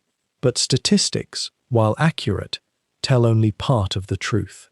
They do not capture the experience of a man sealed in a metal tube hundreds of feet below the surface, listening to the propellers of a destroyer grow steadily closer, waiting for the concussion of a depth charge that might be his last moment on Earth. They do not convey the isolation of those long patrols, the monotony broken only by moments of terror. Consider what these men were asked to do. They were given boats that were, in many cases, less advanced than their German counterparts. They were sent to operate in waters that were increasingly dangerous, where the Allies had developed detection systems and tactics that grew more sophisticated with each passing month. They were asked to accomplish objectives that were often vague or contradictory, determined by distant politicians and admirals who could not possibly understand the conditions under which these boats operated. And yet they went. They sailed out through the Strait of Gibraltar, that narrow gateway between two worlds, and into the vastness of the Atlantic, knowing that many of them would not return. What draws us to stories like this? Perhaps it is the recognition of human vulnerability in the face of vast and impersonal forces. Perhaps it is the acknowledgement that courage exists even in failure, that valor can be present even when the cause is lost. The men of the BETASOM fleet were not fighting for something they had chosen. They were caught, many of them, in circumstances shaped by their nation's alliance with Germany, by decisions made by politicians in Rome who may have understood very little about the realities of submarine warfare. Yet they served with professionalism and often with genuine dedication. There is also something deeply human in the way this fleet has been forgotten. History, after all, remembers the victors most clearly, and it remembers the most dramatic and consequential actions. The BETASOM fleet faded into obscurity, partly because Italy itself occupied a complicated position in the post-war world, partly because their contributions were overshadowed by larger naval operations, and partly, perhaps, simply because the narrative of the war moved on to other theatres and other dramas. This is not unusual. Thousands of men performed acts of extraordinary courage in the Second World War, and most of them are remembered by almost no one outside of specialized historians and the families who carry their memory. What is the value, then, of remembering the BETASOM fleet? Perhaps it lies in the simple act of bearing witness. By learning about these submarines and the men who crewed them, we are acknowledging that their lives mattered, that their struggles were real, that their choices, often constrained and difficult, deserve to be understood rather than erased from the record. We are saying, in effect, that a story does not need to end in victory to be worthy of remembrance. A story is worthy of remembrance because human beings lived it, because real people faced real challenges and did what they thought was right, even when the odds were overwhelming. There is also, perhaps, a kind of melancholy beauty in studying history that has been largely forgotten. It is easier, in some ways, to learn about famous battles and celebrated figures, but there is something uniquely moving about discovering a chapter of history that has been almost entirely overlooked, about piecing together the fragments of lives and events that seem doomed to obscurity. It is as though we are rescuing something from oblivion, bringing it back into the light of attention, however briefly. And in doing so, we are honoring not only the specific men and boats we have discussed, but the millions of others whose stories have been lost to time. The ocean itself remains indifferent to these narratives. The waters where the BETASOM boats hunted and were hunted continue to move in their eternal cycles, unmindful of the human struggles that took place within them. Thousands of feet below the surface where no light penetrates, where the pressure would crush an unprotected human body in moments, the wrecks of submarines rest in silence, alongside the wrecks of the merchant vessels they sank and the warships that pursued them. They form an unintentional cemetery, a monument to the tragedy of warfare that was not created with any intention to commemorate, but simply through the accumulation of loss. And yet, in remembering these boats and these men, we are doing something that gives meaning to that loss. We are transforming it from mere tragedy into something that can be understood, analyzed, and ultimately used to inform our understanding of history and human nature. We are saying that these lives, these struggles, these moments of courage and fear and desperate endurance matter enough to be held in memory. We are creating a kind of continuity across time, a connection between ourselves and the men who sailed those submarines nearly a century ago. As you drift deeper into sleep now, you might find yourself imagining those boats moving silently through the dark waters of the Atlantic. You might hear, in your mind, the soft hum of their electric motors, the creak of their hulls under pressure, the voice of a captain giving orders in a language that would have sounded strange and foreign to most of the people whose ships he pursued. These are men who lived extraordinary lives in extraordinary times, and though the world has largely forgotten them, their story remains, waiting to be rediscovered by those who seek to understand the full complexity of the Second World War and the human beings caught within it. The BETASOM fleet is gone now, dissolved back into history. But in remembering them, we keep alive a piece of that history, and we honor the human courage and sacrifice that was present even in the forgotten corners of that vast and terrible conflict. And as the story comes to rest, as all stories must, we can take with us the quiet knowledge that some things, even when they are almost entirely forgotten, still deserve to be remembered.